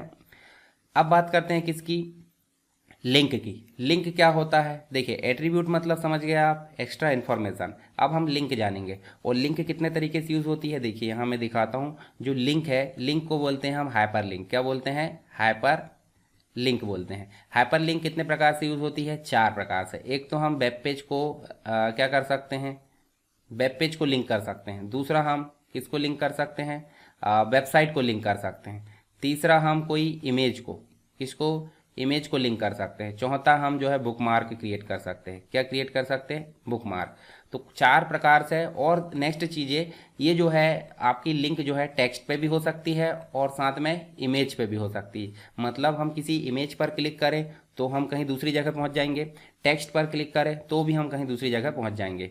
तो हम टेक्स्ट और इमेज में क्लिक करके कहाँ कहाँ जा सकते हैं, दूसरे वेब पेज में जा सकते हैं, दूसरी वेबसाइट में जा सकते हैं, दूसरी इमेज में जा सकते हैं या फाइल में जा सकते हैं, और उसी पेज के अंतर्गत बुकमार्क हम क्रिएट कर सकते हैं। चलिए मैं ये चीज़ें आपको समझाने के लिए यहाँ पे ले चलता हूँ वेब पेज के अंतर्गत। मान लो यहाँ पे देखिए ये जो है आपके कंटेंट दिख रहा है, देखिए इस प्रकार से आपको कंटेंट दिख रहा है। अगर मैं इस टेक्स्ट पे क्लिक करता हूँ तो देखिए यहाँ कुछ खुला हुआ है, पर ये तो यहीं खुल रहा है, पर हम चलते कहीं और। जैसे मान लीजिए होम पे क्लिक करें, होम पे क्लिक करें हमने, अगर ये गेट स्टार्टेड बटन है इस पर मैं क्लिक करता हूँ तो क्लिक करने के बाद देखिए कुछ और खुल रहा है। अगर मान लो मैं कहीं और जाकर जैसे इस पर क्लिक करता हूँ तो देखिए फ्लेयर डिज़ाइन इस प्रकार से ये खुलता है। इसके साथ ही देखिए वेबसाइट डिज़ाइन, इस प्रकार से टेक्स्ट दिख रहा है आपको, इमेज भी दिख रही। ये इमेज पे क्लिक करने पे साइट खुलेगी, ठीक इस प्रकार से। अगर मान लो ये देखिए साइट खुल गई। इसके अलावा हम चलते कहाँ पे, यहाँ देखिए नेक्स्ट चलें, और नेक्स्ट चलने के बाद देखिए वेब डेवलपमेंट या वेबसाइट डेवलपमेंट पे क्लिक करें तो देखिए ये आपकी साइट खुल रही। तो आप समझ सकते हैं कि यहाँ हम जो है टेक्स्ट पे भी लिंक बना सकते हैं और इमेज पे भी। लिंक क्या होती है समझ में आ गई, इसका मतलब है कि हम किसी चीज़ पर क्लिक करें तो वो कहीं और लेकर जाए, मतलब दूसरे वेब पेज की इन्फॉर्मेशन या दूसरी जगह की इन्फॉर्मेशन हमारे पास लेकर आए, उसे हम बोलते हैं लिंक। और लिंक के लिए यूज़ होता है ए टैग। क्या यूज़ होता है, ए टैग। जैसे कि आप यहाँ देख पा रहे हैं ए टैग। ए टैग के द्वारा हम लिंक यूज़ करते हैं, और उसके साथ में एक एट्रीब्यूट भी यूज़ होता है जिसे हम बोलते हैं HREF। HREF को बोलते हैं, H का मतलब होता है हाइपर लिंक और REF का मतलब होता है रेफरेंस, यानी कि एड्रेस। मतलब वहाँ वो चीज़ हम देंगे जिससे हमको लिंक करना है। तो आप ध्यान से देखिए, आपको क्या करना है, यहाँ पे कुछ नहीं करना। आपके पास में वेब पेज बना है, वेब पेज बना है कि नहीं, एक वेब पेज पर एक और वेब पेज आपको बनाना है। जैसे मान लीजिए मैं इसको कॉपी करता हूँ और हम चलते हैं सीधे न्यू पे, और न्यू में ले जाकर इसको पेस्ट कर दो, और इसका जो है हम जो है इसको हटा देते हैं, और यहाँ पे हम जो है H1 लगाते हैं। H1 लगाते हैं और टाइटल में हम लिख देते हैं सेकंड। क्या लिख देते हैं, सेकंड वेब पेज। और H1 में हम लिख देते हैं welcome to next web page. ठीक है, इस प्रकार से हम लिख देते हैं। और यहाँ हम क्या कर देते हैं, H1 को बंद कर देते हैं। ठीक है, इसको भी हम कर देते हैं यहाँ पे सेकंड डॉट HTML। इसको क्या कर देते हैं, सेकंड डॉट HTML। तो देखिए यहाँ पे ये जो है सिंपल क्या हो गया है, सेव हो गया है। पर हम उसी वेब पेज को ओपन करते हैं जहाँ पे हमको लिंक लगाना। हमने एक वेब पेज बनाया एक्स्ट्रा में, ध्यान रखना, तभी हम वेब पेज को लिंक कर सकते हैं। और यहाँ ऑल करके आप ओपन कर सकते हैं फर्स्ट को। फर्स्ट में आप चलोगे सबसे नीचे, तो यहाँ पे चलोगे और क्या लगाओगे, ए लगाओगे। ए बस लगाने से काम नहीं होता, तो क्या लगाओगे, AHREF, और इक्वल लगा के आप दोगे यहाँ पे सिंपल जो आपका वेब पेज बना है सेकंड, और कैसे बना है, .html से। इसको आप क्या करोगे, डबल कोट से बंद, और इस प्रकार से आप लिख दोगे, नेक्स्ट कर दोगे। ठीक है, नेक्स्ट एक टेक्स्ट है जिसको क्लिक करने पे हम कहाँ पहुँचेंगे, नेक्स्ट वेब पेज पे। जैसे हम इसको सेव करते हैं और रिफ्रेश करते हैं तो देखिए यहाँ नेक्स्ट की बटन जुड़ गई। कैसे जुड़ी, ध्यान से देखिए। ए टैग हो गया लिंक के लिए, HREF एक एट्रीब्यूट हो गया किसका, ए का, जो कि एक्स्ट्रा इन्फॉर्मेशन रख रहा क्या, कि HREF में आप वो वैल्यू दोगे जहां आपको जाना है, या वो वेब पेज हो सकता है, वेबसाइट हो सकती है, कोई इमेज हो सकती है, फाइल हो सकती है, या कोई बुकमार्क हो सकता है। और नेक्स्ट जो है आपका टेक्स्ट है, मतलब कंटेंट, जिस पे आप क्लिक करोगे तो आपका जो पेज है सेकंड डॉट HTML खुल जाएगा। अब सेकंड डॉट HTML हमने कहाँ सेव करे, जहाँ ये फर्स्ट वेब पेज सेव है वहीं हमने इसको सेव करे हैं। एक ही लोकेशन होना चाहिए, दूसरी लोकेशन रहेगी तो थोड़ा दिक्कत होगी, वो दिखेगा नहीं। ठीक है, तो ये चीज़ हो गई। इसको हम सेव करें बाकायदा, और यहाँ रिफ्रेश करें और इसको क्लिक करें, नेक्स्ट क्लिक करें, देखिए आपका दूसरा वेब पेज खुला, welcome to next web page. Back कर दो यहीं से तो आपका वहीं पहुँच गया। तो आपको बेसिक रूप से कॉन्सेप्ट समझ में आया कि हम जो है यहाँ पे एक वेब पेज को खोल सकते हैं किसके माध्यम से, ए टैग के माध्यम से। दूसरा मैंने बताया वेबसाइट को खोल सकते हैं। कैसे? फिर से लगाओ, क्या यहाँ लगाओ, फिर से ए लगाओ, HREF, और आप लगाओगे इक्वल। अब यहाँ आप वेबसाइट का एड्रेस लिखोगे, जैसे कि वेबसाइट का एड्रेस क्या है, HTTPS, फिर कॉलन लगता है, डबल स्लैश लगता है, www.google.com, इस प्रकार से। और आप लिखोगे यहाँ पे गूगल, और गूगल लिखने के बाद आप चलोगे कहाँ, इसको बंद कर दोगे, ए टैग को। क्या कर दोगे? ए टैग को बंद कर दोगे। इसको थोड़ा छोटा कर लेते हैं। ये देखिए यहाँ पे इसको हम जो है थोड़ा इस प्रकार से छोटा कर लेते हैं, ये ठीक है। अब देखिए ध्यान से, यहाँ आप देखिए हमने HREF लिखे, HTTPS www.google.com लिख दिए, पूरा URL। अब URL कैसे लाना है? अगर आपके पास इंटरनेट कनेक्ट है तो आप इस प्रकार से गूगल टाइप करें, और जो ऊपर दिख रहा है यहाँ पे, इसको आपको कॉपी करना है। कॉपी करने के बाद आपको इसके अंदर लाके पेस्ट कर देना। वही मैंने लिखा हूँ जो आना चाहिए। अब इतना नहीं भी लगाओ तो यहाँ सीधे google.com लगा सकते हैं, जो यहाँ आया है उसमें भी काम चल जाएगा, जो मैंने लिखा था उसमें भी काम चल जाएगा। कैसे काम चलेगा? गूगल लिखने पे, और ए टैग को हमने बंद कर दिए। तो आप देखिए, इसको सेव करें, रिफ्रेश करें, यहाँ देखिए गूगल आ गया। कायदे से नेक्स्ट के नीचे गूगल आना चाहिए, आना चाहिए। तो एक टैग होता है जिसे हम बोलते हैं BR, क्या बोलते हैं? BR, ठीक है। एलिमेंट हमने पढ़े थे, एलिमेंट में दो प्रकार के एलिमेंट आते हैं। देखिए एलिमेंट में एक स्टार्ट टैग होता है, एक एंड टैग होता है, और एक कंटेंट होता है। पर एक एलिमेंट एम्प्टी एलिमेंट भी आता है, जो कि आपका ब्लैंक रहता है। ब्लैंक मतलब अकेला। देखिए BR में ना तो स्टार्ट है ना एंड, सिर्फ स्टार्ट मान लो, तो यहीं पे स्टार्ट और यहीं पे एंड हो जाता है। और करता क्या है ये देखो लाइन ब्रेक, जैसे जो पेज आया आपका, जो पेज आप देख सकते हैं। चलिए मैं इसको ऊपर यूज़ करता हूँ, ये जो चीज़ें हैं इसको हम सबसे ऊपर यूज़ करते हैं। कहाँ पे? सबसे ऊपर, तो आपको ज़्यादा अच्छे से समझ में आएगा। देखिए यहाँ देखिए, नेक्स्ट के बाद गूगल आ रहा था, अगर हमने BR लगा दी यहाँ पे तो क्या हो गया, गूगल नीचे चला गया। तो यही हमको बताता है कि लाइन को ब्रेक करना है। अगर एक और चीज़ होती है, एक एम्प्टी एलिमेंट होता है जो कि HR होता है, जो कि हॉरिजॉन्टल रूल, आड़ी लाइन लाने का काम करता है, HR। देखिए यहाँ पे आड़ी लाइन। तो नेक्स्ट के बाद क्या आ गया, गूगल। जैसे हम गूगल पे क्लिक करेंगे तो यहाँ हमारा गूगल खुल गया है। ठीक है, समझ में आया ये चीज़?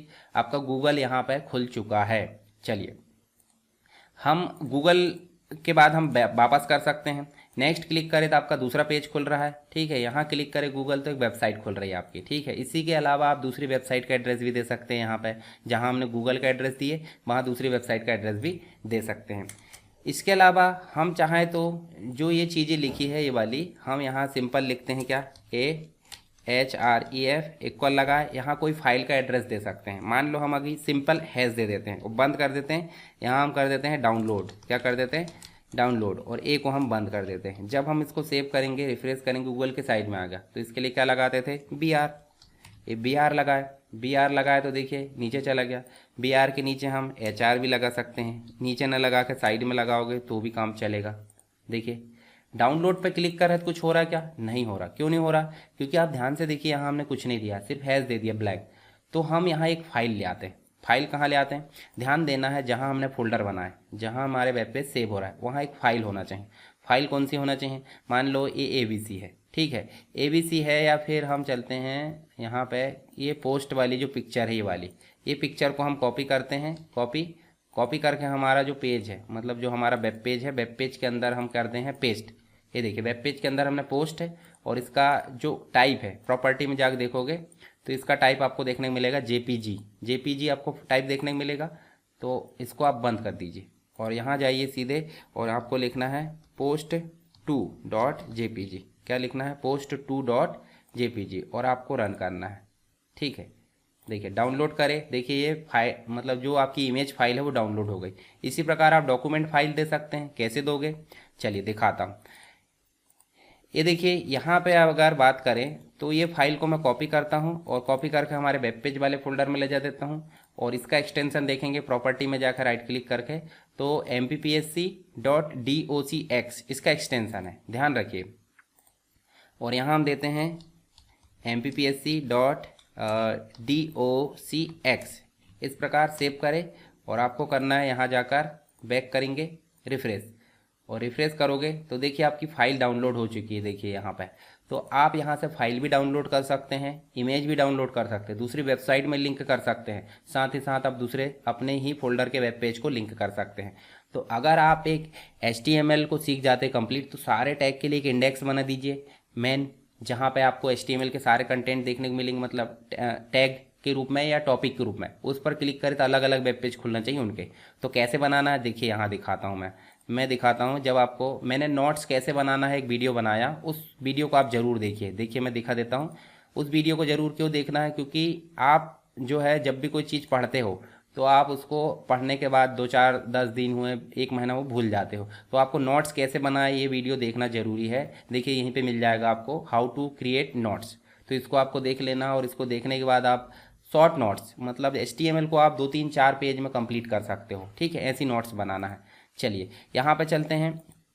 ये तो मैंने बताया आपको क्या, मतलब लिंक कितने प्रकार से बताया, ध्यान से देखिए। मैंने 3 4 प्रकार बोला था आपको कि आप जो है देखिए यहाँ पे वेब पेज को लिंक कर सकते हो, वेबसाइट को लिंक कर सकते हो, इमेज को लिंक कर सकते हो, या कोई फाइल को लिंक कर सकते हैं डाउनलोड करने के लिए। बुकमार्क, तो बुकमार्क हम देखेंगे हमारे बहुत सारे कंटेंट हो जाएंगे तब। ठीक है, बहुत सारे। अच्छा चलो देख लेते हैं बुकमार्क कैसे क्रिएट करते हैं। तो बुकमार्क के लिए आपको एक और एट्रीब्यूट पढ़ना पड़ेगा जिसका नाम है ID।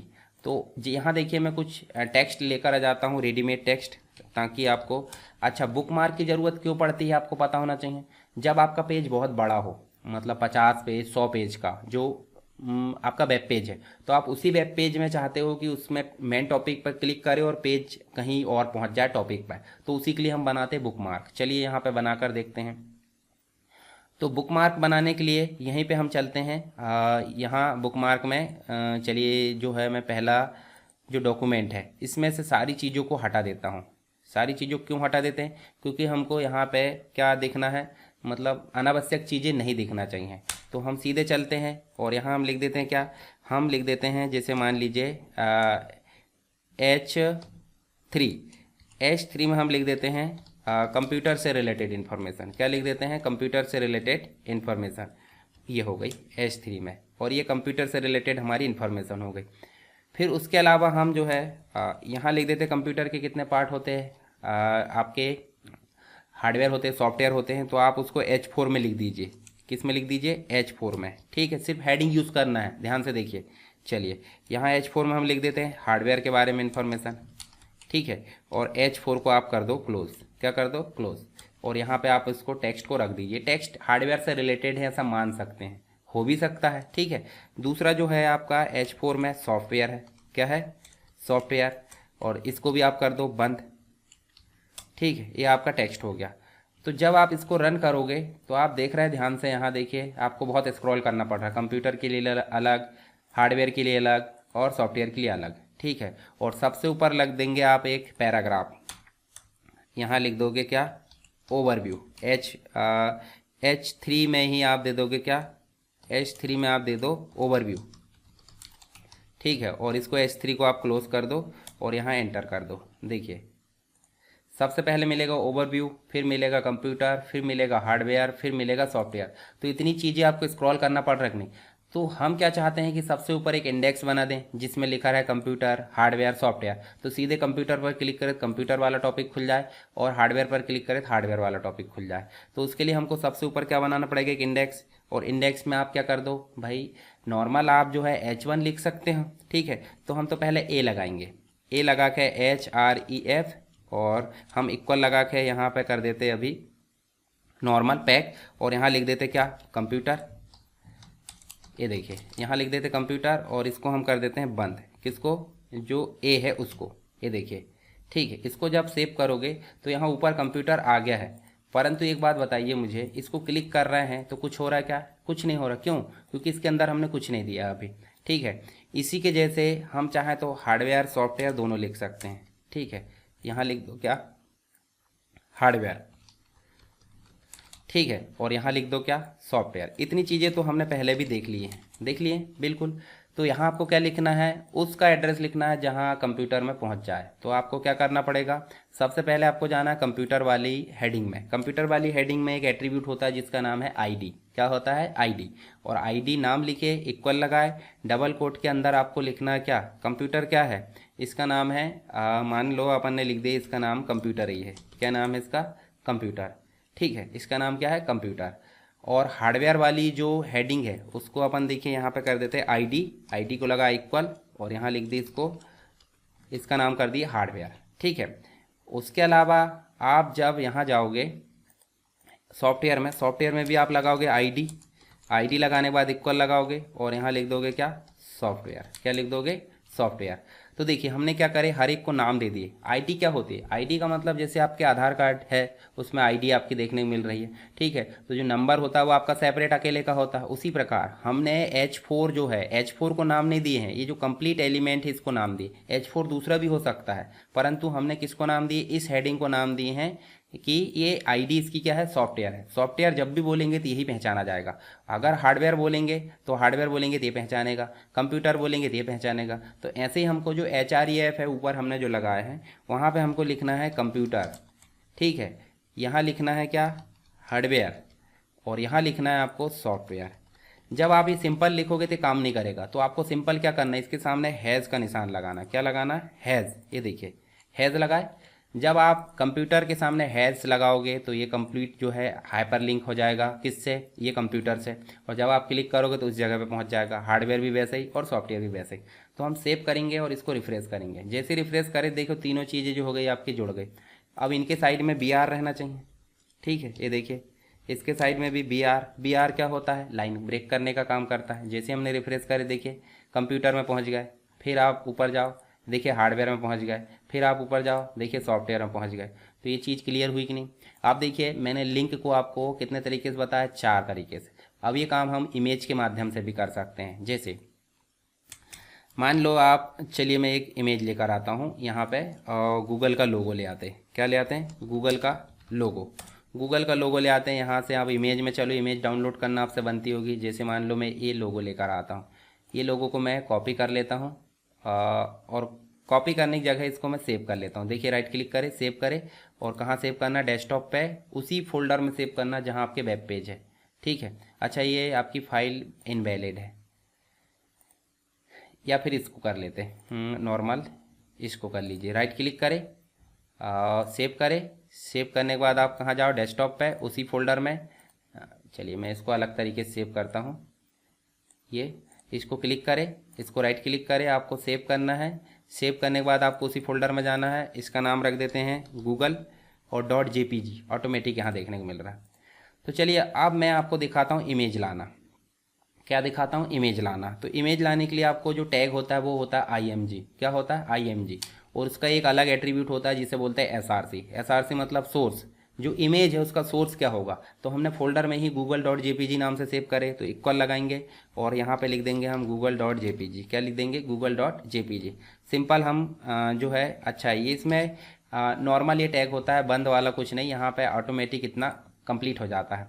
चलिए अब इतना हमने लिखे, रिफ्रेश करके देखो जरा, देखिए गूगल की इमेज आ गई गूगल की इमेज। कहाँ पे आई है, देखिए आपको देखने मिलेगी यहाँ पे। अगर लाइन ब्रेक कर दोगे तो आपका ये नीचे दिखेगा। लाइन ब्रेक करो, देखिए नीचे दिखने लगा। अभी कितना बड़ा आना है, कितना बड़ा नहीं आना, हाइट विड्थ क्या रहेगी, सारी चीज़ें हम डिफाइन कर सकते हैं इसी में। कहाँ पे, इसी में। जैसे इसकी विड्थ ले सकते हैं, विड्थ में भी वही एट्रीब्यूट है। एट्रीब्यूट का मतलब होता है एडिशनल इन्फॉर्मेशन, किसी भी एलिमेंट की एडिशनल इन्फॉर्मेशन जो कि स्टार्ट टैग में ही दी जाती है। जैसे कि यहाँ देखिए HREF कहाँ दिया है, स्टार्ट टैग में, ठीक है। इसके अलावा हमने अलाइन कहाँ दिए थे, स्टार्ट टैग में। जो SRC है वो भी आपका शुरुआत में ही आ रहा, हालांकि इसका बंद वाला नहीं होता टैग। हम इसको कर देते हैं 100 पिक्सल। क्या कर देते हैं, वैल्यू 100 पिक्सल। तो देखिए छोटा सा लोगो आ गया।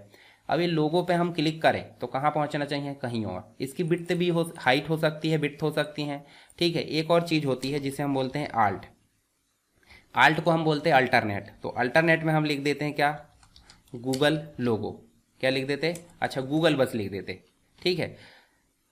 अभी देखो अल्टरनेट टेक्स्ट का कोई मतलब नहीं है, कब तक, जब तक कि आपकी इमेज डिस्प्ले हो रही। अगर इमेज में कोई थोड़ा सा चेंजेस करे या इमेज डिस्प्ले नहीं हो रही है, एड्रेस नहीं मिल पा रहा है या नाम गलत लिखे हैं, तो उसके बदले में गूगल डिस्प्ले होगा कौन सा, अल्टरनेट टेक्स्ट। तो अल्टरनेट टेक्स्ट क्या होता है, इस इमेज के बदले में डिस्प्ले होने वाला टेक्स्ट जो कब शो होगा, जब वो डिस्प्ले नहीं होगी। अगर मान लो उसको हम सही कर देते हैं और रिफ्रेश कर देते हैं तो आपका अल्टरनेट टेक्स्ट डिस्प्ले नहीं होगा, समझ गए।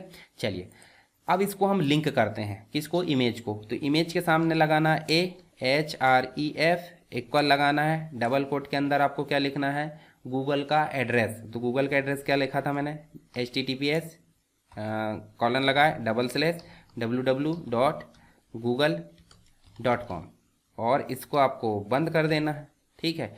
और जो ए टैग है वो सबसे लास्ट में ले जाकर बंद करो। देखिए शुरू से देखिए, इतना तो हम पहले से करते आए हैं। ये देखिए यहाँ से लेके यहाँ तक हमने लिखे थे, पर हमने बीच में टेक्स्ट लिखना था। यहाँ पे हमको क्या लिखना था, टेक्स्ट, जैसे गूगल। पर हमने अभी क्या लिखे हैं, इमेज लाए हैं, इमेज का टेक्स्ट जो टैग है वो लगाए हैं, और ए को हमने लास्ट में बंद करे।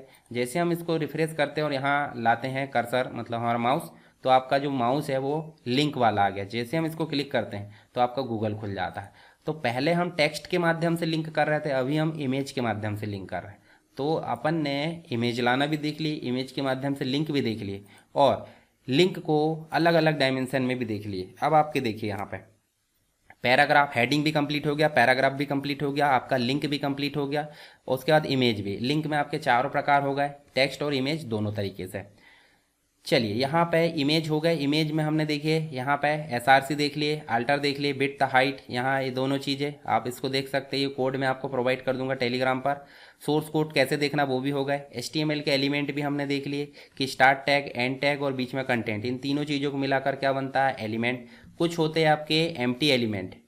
क्या होते हैं, एम्प्टी एलिमेंट, जैसे कि BR होता है आपका, और एक होता है आपका HR, जो कि हॉरिजॉन्टल रूल के लिए काम आता है। ठीक है, चलिए यहाँ पे हम देख सकते हैं, ये तो हमने देख लिया। नेस्टेड एलिमेंट मैंने ऑलरेडी बता दिया कि आप जब रूट एलिमेंट लेते हो HTML, उसके अंदर आप जो भी टैग लेते हो वो एक के अंदर एक यूज हो रहा है। इसका मतलब क्या है, यहाँ पे हो रही है नेस्टिंग, टैग की क्या हो रही है, नेस्टिंग, इसीलिए इनको क्या बोलते हैं, नेस्टेड एलिमेंट।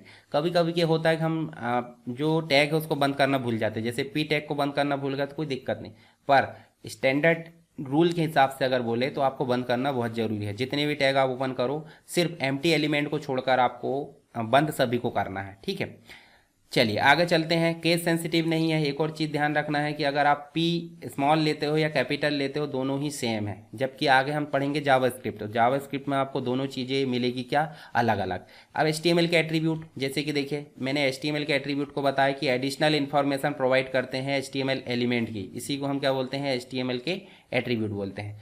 तो सिंपल हम क्या बोल सकते हैं, HTML एट्रीब्यूट किसे बोलेंगे, ऐसी फीचर्स जो कि टैग या HTML एलिमेंट की एडिशनल इन्फॉर्मेशन प्रोवाइड करते हैं, उन्हें हम बोलते हैं HTML के एट्रीब्यूट। जैसे कि ये हमेशा स्टार्ट टैग में यूज़ किए जाते हैं। ये कैसे यूज़ किए जाएंगे, नेम इक्वल लगा के वैल्यू को डबल कोट में लिखना होता है। ठीक है, हमने लगाना भी देख लिया, जैसे कि ए टैग में हमने क्या लगाए थे, HREF लगाए थे, जो कि URL रखता है, मतलब URL मतलब फाइल का URL ये रखता है। उसके बाद हमने SRC लगाए थे, जो कि इमेज का सोर्स रखता है। SRC क्या करता है, SRC जो है इमेज का सोर्स लेता है। सोर्स मतलब एक तरीके से URL ही बोल सकते हैं, जहाँ इमेज रखी है। हाइट विड्थ हमने देखिए हाइट और विड्थ हमने डिपेंड करता है, टेबल में भी ले सकते हैं, इमेज में भी ले सकते हैं, आपकी हेडिंग में भी ले सकते हैं, हर जगह। अल्टरनेट यानी कि आल्ट जो एट्रीब्यूट है वो क्या करता है, जब आपकी इमेज डिस्प्ले नहीं होती है तो अल्टरनेट टेक्स्ट डिस्प्ले होता है। जैसे कि ये इमेज डिस्प्ले नहीं होगी तो इसके बदले में क्या डिस्प्ले होगा, गर्ल विद अ जैकेट। ठीक है, इस प्रकार से। स्टाइल भी हम यूज़ करेंगे, स्टाइल क्यों यूज़ होता है वो भी हम देखेंगे आगे। चलिए देख लेते हैं यहाँ पे देखिए स्टाइल यूज़ कैसे करते हैं। मान लो आपका वेब पेज है, ये देखिए आपका जो गूगल है वो दिख रहा है, गूगल दिख रहा है। अब ये सारी चीज़ें मैं हटा देता हूँ। देखिए आपको PDF तो मैं प्रोवाइड करूँगा, ये कोड की कोई ज़रूरत नहीं है, इसको मैं हटा देता हूँ। यहाँ से ये अनावश्यक बहुत बड़ा जगह घेर रहा है। हमारा नेक्स्ट स्ट्रक्चर आ गया सीधे। हम लेते हैं यहाँ H1 और H1 लिखते हैं हेडिंग, और यहाँ लिख देते हैं, यहाँ हम नॉर्मल लिख देते हैं, क्या यहाँ SSW एजुकेशन लिख देते हैं। ये हमने लिखे और H1 को हम कर देते हैं सीधे क्लोज, और सीधे रिफ्रेश करते हैं तो देखिए आपका H1 इस प्रकार आ रहा है।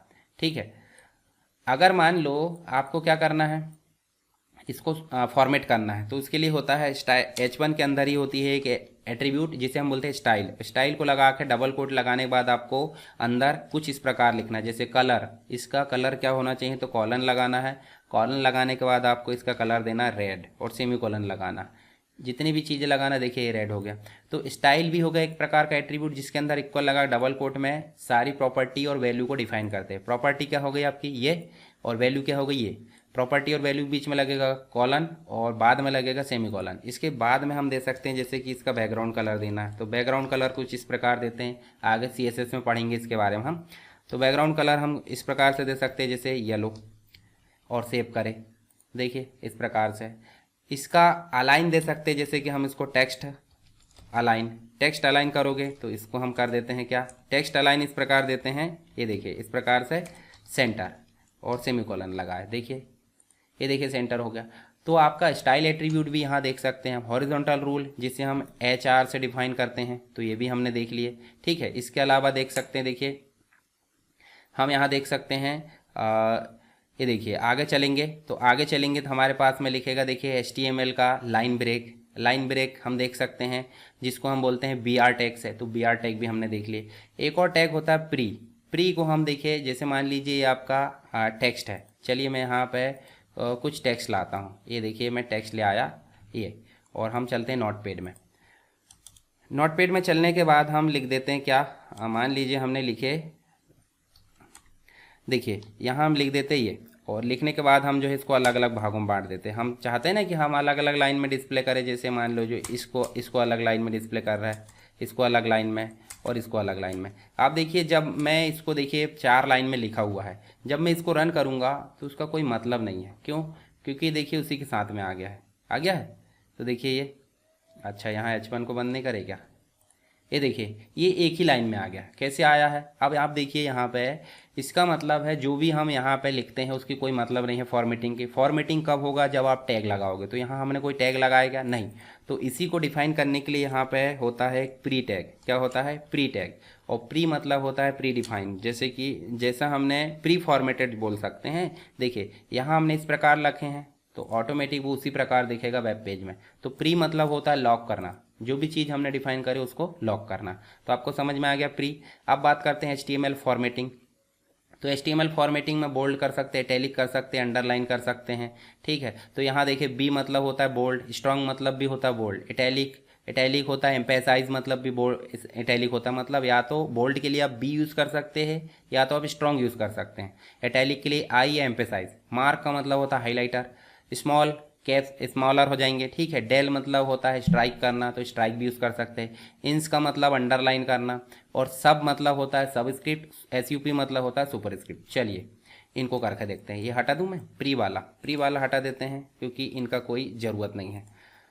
तो यहाँ हम जो है क्या करते हैं, अलग से एक टेक्स्ट लेते हैं और हमारा वेब पेज ओपन कर लेते हैं, जहाँ हम रिफ्रेश कर लेते हैं सेव करके। ये देखिए अब यहाँ हम सिंपल करते हैं, एक टेक्स्ट लिखते हैं। मान लो हमने एक कंप्यूटर लिखे, कंप्यूटर को हम करना चाहते हैं बोल्ड, तो हम कर देंगे बी। क्या कर देंगे? बी। और यहाँ कर देते हैं बी को क्लोज। ऐसे ही हम जो है आई मतलब इटैलिक, इसी कॉपी कर लेते हैं हर जगह, और यहाँ हम कर देते हैं आई। ठीक है, मतलब जो बी है, बी को हम कर देते हैं आई, और यहाँ जो बी है इसको भी कर देते हैं आई। जब हम रिफ्रेश करते हैं देखिए एक कंप्यूटर आपका आया बोल्ड, एक इटैलिक आया, दोनों के बीच में BR रहना चाहिए, तो BR आप लगा देना खुद से। इसी प्रकार हम चाहते हैं यू फॉर अंडरलाइन। देखिए अब देखो ज़रा, ये देखो अंडरलाइन आ गया। उसी के बाद जो होता है आपका स्ट्राइक का मतलब होता है आपका बीच में से क्रॉस कर देना। ठीक है, देखिए इस प्रकार से अंडरलाइन स्ट्राइक के बदले में एक और होता है जिसे हम बोलते हैं डेल। क्या बोलते हैं? डेल। तो DEL लगाओगे और लास्ट में DEL को क्लोज करोगे तो भी क्या हो जाएगा आपका? देखिए स्ट्राइक हो जाएगा। अगर आप अंडरलाइन के बदले में क्या लगाओगे? इंस लगाओगे, जैसे ये देखिए, और इसको भी कर देते हैं इंस, तो इसको सेव करते हैं। तो देखिए ये जो हो रहा है आपका 2 अंडरलाइन हो रहा है। अगर आप इटैलिक के बदले में एम्फेसाइज EM लगाते हो तो भी आपका इटैलिक होगा। क्या लगाते हो? EM। यहाँ लगा देते हैं हम EM, और यहाँ भी लगा देते हैं EM। इसको आप जैसे सेव करोगे देखिए इटैलिक हो गया। और बोल्ड के लिए आप क्या लगा सकते हैं? स्ट्रॉन्ग। बोल्ड के लिए आप लिख सकते हैं यहाँ पे स्ट्रॉन्ग, और इसको आप स्ट्रॉन्ग को क्लोज कर दोगे। ये देखिए इसको आप सेव करें तो देखिए बोल्ड के लिए 2, इटैलिक के लिए 2, अंडरलाइन के लिए 2, स्ट्राइक के लिए 2। ठीक है, एक और होता है, एक और आप देखेंगे तो यहाँ पे होता है एक मार्क। क्या होता है? मार्क का मतलब होता है आपका हाईलाइटर। देखिए हाईलाइट होके आया। ठीक है, एक और है, एक और आप देख सकते हैं यहाँ पे, देखिए आपको मिलेगा स्मॉल। तो यहाँ पे आप देखोगे तो हम इसको भी करके देख लेते हैं क्या है। यहाँ हम लिख देते हैं स्मॉल, और यहाँ पे भी लिख लेते हैं स्मॉल। जैसे हम इसको सेव करेंगे तो देखिए कुछ छोटे टेक्स्ट दिखेंगे। तो ले देखें हमने सारे फॉर्मेटिंग टैग यहाँ देख ली, इनको आप यूज़ कर सकते हैं। उसके बाद कमेंट की बात करें। अच्छा, कमेंट होती क्या है? कमेंट का मतलब होता है ऐसा कंटेंट जो ब्राउज़र रन नहीं करता, इसका मतलब ब्राउज़र इग्नोर कर देगा। तो मतलब क्या निकला फिर टाइप करने का? तो मतलब ये है कि अगर हम कोई टैग टाइप करते हैं, जैसे मान लीजिए इंस, इंस का मतलब क्या है तो हमको नहीं पता है, तो हम क्या करेंगे, इसके बारे में कुछ एडिशनल इन्फॉर्मेशन लिख देंगे जो रन नहीं होना चाहिए पर हमारे लिए उपयोगी होना चाहिए, हम बाद में पढ़ सकें, या कोई दूसरा व्यक्ति हमारे कोड को पढ़ रहा है तो वो पढ़ सके, उसके लिए ज़रूरी होती है कमेंट। तो कमेंट को कैसे डिफाइन करते हैं? एक्सक्लेमेशन चिन्ह, डबल डैश और दिस इज, हम क्या लिख देते हैं, अंडरलाइन, हम लिख देते हैं underline tag, underline formatting tag. और बाद में जब बंद करना है तो इस प्रकार से आप बंद कर सकते हैं। इसका मतलब शुरुआत कैसी होगी, आपको लेस देन तो लगाना ही है, ग्रेटर देन भी लगाना, पर बीच में आपको एक्सक्लेमेशन चिन्ह, डबल डैश, उसके बाद आपको जो भी लिखना लिख सकते हैं, बाद में डबल डैश और बंद कर दो। अब देखिए जब हम इसको रन करते हैं, यहाँ पे नोटपैड तो हमारा हो गया, जब हम इसको रन करते हैं तो यहाँ कुछ बदलाव हुआ क्या? नहीं, क्योंकि ये आपकी कमेंट है और कमेंट आपकी ब्राउज़र में रन नहीं होती है, ध्यान रखिए इस चीज़ को। हर एक लैंग्वेज, हर एक प्रोग्रामिंग में आपकी कमेंट अलग अलग हो सकती है, तो कमेंट यहाँ पे आपको देखने को मिलेगी। कमेंट आप अलग अलग प्रकार से यूज़ कर सकते हैं, देखिए ऊपर नीचे जहाँ भी आपको करना है। ये देखिए अगर आप कोई टैग को बंद करना चाहते हैं, मान लीजिए हम यहाँ टैग में चले और टैग में चलने के बाद इसके सामने जो टैग आपको दिख रहा है यहाँ आप कर देते हैं इस प्रकार से डैश डैश, और इसके बाद जो है इसको डैश डैश करके बंद कर देते, तो ये टैग आपका कमेंट बन जाएगा। जो टैग है आपका कमेंट बन जाएगा, कमेंट भी आपका हट के, मतलब जो आपका टैग है वो आपका कमेंट बन चुका है तो वो डिस्प्ले नहीं हो रहा है। तो आप इस प्रकार से भी कर सकते हैं। मान लो इसके अंदर आपको कुछ चीज़ें हाइड करना है, कंप्यूटर जो भी लिखा हो उसको पर्टिकुलर, तो उसके अंदर भी आप उस काम को कर सकते हैं। जैसे आप देखिए ये तो कंप्लीट आपने कर दिए, इसके अंदर आप करना चाहते हैं टैग के अंदर तो वो भी कर सकते हैं। कलर की बात करते हैं, चलिए अब कलर देखते हैं। तो HTML के अंदर तीन प्रकार से हम कलर देख सकते हैं। एक तो होता है टेक्स्ट का कलर, देखिए टेक्स्ट का कलर हो सकता है, दूसरा बैकग्राउंड कलर हो सकता है, तीसरा बॉर्डर कलर हो सकता है। तो हमने देखिए स्टाइल में कलर देख लिए, टेक्स्ट का कलर जिसे हम कलर से डिनोट करते हैं, प्रॉपर्टी और वैल्यू हम लिख सकते हैं कोई भी, रेड ग्रीन ब्लू जो भी। बैकग्राउंड कलर को देखिए बैकग्राउंड कलर से डिनोट करते हैं और वैल्यू वही लिख सकते हैं। उसी प्रकार देखिए अलाइन हमने ले लिए सेंटर, पर हम अलाइन नहीं भी लेंगे चलेगा। अब इसी के बाद हम लिख लेते हैं बॉर्डर, क्या लिख लेते हैं बॉर्डर। बॉर्डर में तीन वैल्यू आती, कौन कौन सी, एक तो उसकी मोटाई, एक तो उसका प्रकार और एक तो उसका कलर। तीन मतलब 5 पिक्सल की बॉर्डर होना चाहिए, कैसी होनी चाहिए, सॉलिड, और उसका कलर होना चाहिए ग्रीन, और आप लगा दो सेमीकोलन। जब आप इसको रिफ्रेश करोगे देखिए बॉर्डर आ गई। तो हमने यहाँ कलर भी देख लिए पहले ही, बैकग्राउंड कलर भी देख लिए और आपका बॉर्डर कलर भी देख लिए। तो तीन प्रकार से कलर यूज़ होते हैं, आप इसको देख सकते हैं। देखिए बैकग्राउंड कलर कैसे यूज़ होता है ये लिखा हुआ है यहाँ पे, ठीक है। आप देख सकते हैं बॉर्डर कलर, बॉर्डर कलर भी मैंने बता दिया। उसके बाद टेक्स्ट का कलर। अब देखिए HTML link use an image link, तो इमेज को हमने HTML मतलब लिंक टैग के माध्यम से देख लिया कि इमेज को कैसे लिंक कराना है गूगल का, ठीक है, अभी बताया था ना मैंने, ठीक है। बुकमार्क कैसे क्रिएट करना है वो भी बता दिया मैंने आपको, ठीक है। अब बात करते हैं सीधे टेबल की। तो HTML में टेबल कैसे बनाते हैं, चलिए सीधे चलते हैं और हम HTML में टेबल बनाते हैं। तो देखिए अभी मैंने आपको बेसिक, आपको ध्यान रखना है अगर आप शुरुआत से सीख रहे हो तो आपको नोटपैड ही यूज़ करना है। अब मैं आपको टेबल यूज़ करने से पहले बता देता हूँ कि एडवांस टेक्स्ट एडिटर को अगर आप यूज़ करना चाहते हैं तो उसको डाउनलोड कैसे करना है और कौन सा सही रहेगा उसके बारे में। चलिए सब मिनिमाइज़ करो और चलो गूगल में। गूगल में चलने के बाद आप चल लो यहाँ मेन पेज में, और मेन पेज में चलने के बाद आप देखोगे तो आपको बहुत सारे HTML टेक्स्ट एडिटर, देखिए HTML टेक्स्ट एडिटर आप खोलोगे तो यहाँ आपको देखिए सबलाइम है, ठीक है, ब्रैकेट है, नोटपैड है, एटम है, टेक्स्ट एडिट है, नोटपैड प्लस प्लस है, ठीक है, अल्ट्रा है। तो आप सिंपल मैं बताता हूँ आपको, नोटपैड प्लस प्लस, सीधे आप लिखोगे नोटपैड प्लस प्लस को डाउनलोड करना। तो ऐसे लिखोगे देखिए नोटपैड की साइट आ गई, ठीक है। इसी प्रकार इसको क्लिक करेंगे, आपको सबसे लेटेस्ट वर्जन दिख रहा है, आपको इसको ओपन कर लेना है, यहाँ से डाउनलोड करना है। डाउनलोड करने के बाद आप इसको इंस्टॉल करना है और सीधे यूज़ करना है, ठीक है। इसके लिए मैं अलग से ट्यूटोरियल बना दूंगा, आप टेंशन मत लो, ठीक है, अगर आपको यूज़ करना है तो। उसके बाद हम चलते हैं वापस और यहाँ लिखते हैं हम क्या, Sublime, Sublime text editor download, ठीक है। इस प्रकार से देखिए पहला पेज खुल गया, डाउनलोड सबलाइम। इसको भी आप क्या कर सकते हैं, देखिए यहाँ कुछ ऑप्शन आ रहा है। अब आपके पास विंडोज़ कौन सा है, 64 बिट है या 32 बिट, तो 32 बिट है उसके हिसाब से आप देख लेना, या 64 बिट है उसके हिसाब से। तो 64 है तो इसको क्लिक करो, डाउनलोड करो, इंस्टॉल करो, ठीक है। उसके बाद आप जो है सीधे इसको यूज़ करो, ठीक। .html लगा के सेव करना है फाइल को, वो तो कॉमन है। एक और होता है आपका क्या, VS कोड। क्या होता है, VS कोड। VS कोड को भी आपको देखिए माइक्रोसॉफ्ट का ओपन सोर्स जो टेक्स्ट एडिटर है, फ्री है, इसको आपको क्लिक करना है डाउनलोड।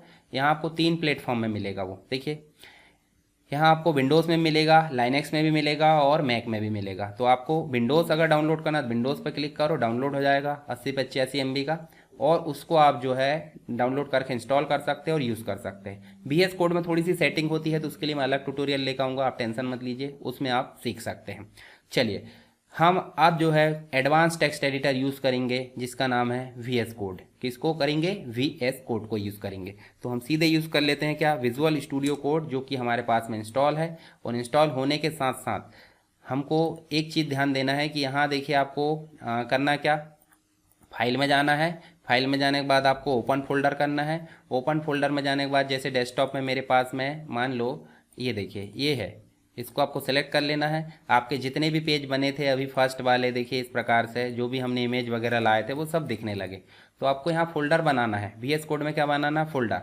और एक और काम करना है कि जो नीचे देखिए आपको एक्सटेंशन दिख रहा है, एक्सटेंशन में जाना है और यहाँ लिखना है लाइव सर्वर। क्या लिखना है, लाइव सर्वर। देखिए यहाँ पे लाइव सर्वर ये दिख रहा है आपको, ये लाइव सर्वर को आपको इंस्टॉल कर लेना है। जैसे मैं इस पर क्लिक करूँगा तो ये देखिए डिसेबल अनइंस्टॉल सब ऑप्शन आ रहा है। जब आप क्लिक करोगे तो आपको इंस्टॉल का ऑप्शन आएगा, इंस्टॉल कर लेना। इसका फ़ायदा क्या है वो अभी हम देखने वाले हैं। चलिए इसको मैं बंद कर देता हूँ, और बंद करने के बाद हमारा जो कोड है उसको हम बड़ा कर लेते हैं। यहाँ देखिए काफ़ी एडवांस चीज़ें मिलती हैं हमको VS कोड में, और काफ़ी अच्छा है ये, ठीक है। हम शुरू से करके देखते हैं। देखिए यहाँ आपको मैं फ़ायदा बताता हूँ। आपको सीधे एक्सक्लेमेशन चिन्ह लगाना है और एंटर करना है। देखिए आपको जो कोड है, जैसे मान लीजिए देखिए मैं व्यू में जाता हूँ, रैप टेक्स्ट कर देता हूँ, यहाँ पे देखिए वर्ड रैप। ये देखिए आपका जो कोड है जो कि रेडीमेड होता है स्ट्रक्चर वाला, वो ऑटोमेटिक आ जाएगा। मेटा इन्फॉर्मेशन, ये देखिए यहाँ पे इसको मैं हटा देता हूँ जो हमारे लिए ज़रूरी है। ये डॉक टाइप जो है HTML5 को डिनोट करता है, HTML की लैंग्वेज क्या होनी चाहिए वो डिफाइन करता है।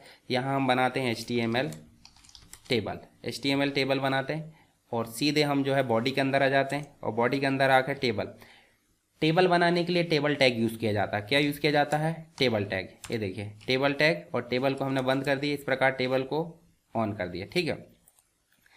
इसके बाद इसमें हम लगाते हैं क्या, TR, मतलब जो लाइन बनाना है रो, उसके लिए TR लगाते हैं। क्या लगाते हैं, TR। और TR के अंदर छोटे छोटे डिब्बे होते हैं, सेल होते हैं, उसके लिए होती है TD। तो अभी मैं सिर्फ बनाना बता रहा हूँ, ठीक है। आपको जब बन जाएगा तो वो आपको सारी चीज़ें क्लियर हो जाएगी। जैसे यहाँ मैं लिख देता हूँ सीरियल नंबर, ठीक है। उसके बाद इसी प्रकार से जो TD है, TD हम डिफाइन कर देते हैं। जैसे सीरियल नंबर के बाद हमारा नेम हो सकता है, TD। नेम के बाद हमारा एड्रेस हो सकता है, ठीक है। ये तो हो गया हमारा रन, ठीक है। इसके बाद हम राइट क्लिक करेंगे, इसको सीधे यहीं से रन करा सकते हैं, ओपन विद लाइव सर्वर। क्या कर सकते हैं, ओपन विद लाइव सर्वर। जैसे आप इसको क्लिक करोगे तो आप देख सकते हैं हमारा जो वेब पेज है वो रन हो चुका है, हो गया रन, ठीक है। इस प्रकार से हमारा जो वेब पेज है वो रन हो चुका है, इस प्रकार, ठीक है। तो ध्यान से देखिए यहाँ पे ये जो वेब पेज हमारा ये रन हो गया है। पर एक चीज़ बताइए, यहाँ हमने टेबल बनाया है, तो टेबल आपको मैं दिखाता हूँ एक बार। टेबल का मतलब क्या होता है, यहाँ MS वर्ड अगर पढ़े होंगे, अगर नहीं पढ़े तो आप मेरा ट्यूटोरियल देख सकते हैं यूट्यूब में जाकर, उसमें आपको मिल जाएगा। तो देखिए ये टेबल है, ये है टेबल मान लो हमने सीरियल नंबर लिखे, यहाँ हमने नेम लिखे, और यहाँ हमने एड्रेस लिखे। तो इसका मतलब एक रो बनना चाहिए ऐसी बॉर्डर वाली। दूसरी रो में हम क्या लिखेंगे, 1, यहाँ लिखेंगे हम जो भी नाम लिखना है, यहाँ लिखेंगे हम उसका एड्रेस। उसी प्रकार हम यहाँ पे सेकंड, यहाँ लिखेंगे नाम, और यहाँ लिखेंगे हम ये। इस प्रकार से हम जो है बढ़ाते जाएंगे रो, जिस प्रकार रो बढ़ते जाएगी उसी प्रकार जो है ये टेबल बढ़ते जाएगा। पर बॉर्डर भी आना चाहिए ना, तो बॉर्डर लाने के लिए आपको कुछ नहीं करना है। ये जो टेबल दिया है, टेबल के साइड में आपको बॉर्डर एट्रीब्यूट लगाना है, और आपको लिखना है यहाँ 5 पिक्सल। क्या लिखना है, 5 पिक्सल। तो देखिए 5 पिक्सल लिखे, 5 पिक्सल की जगह आप 2 लिख दो, ठीक है।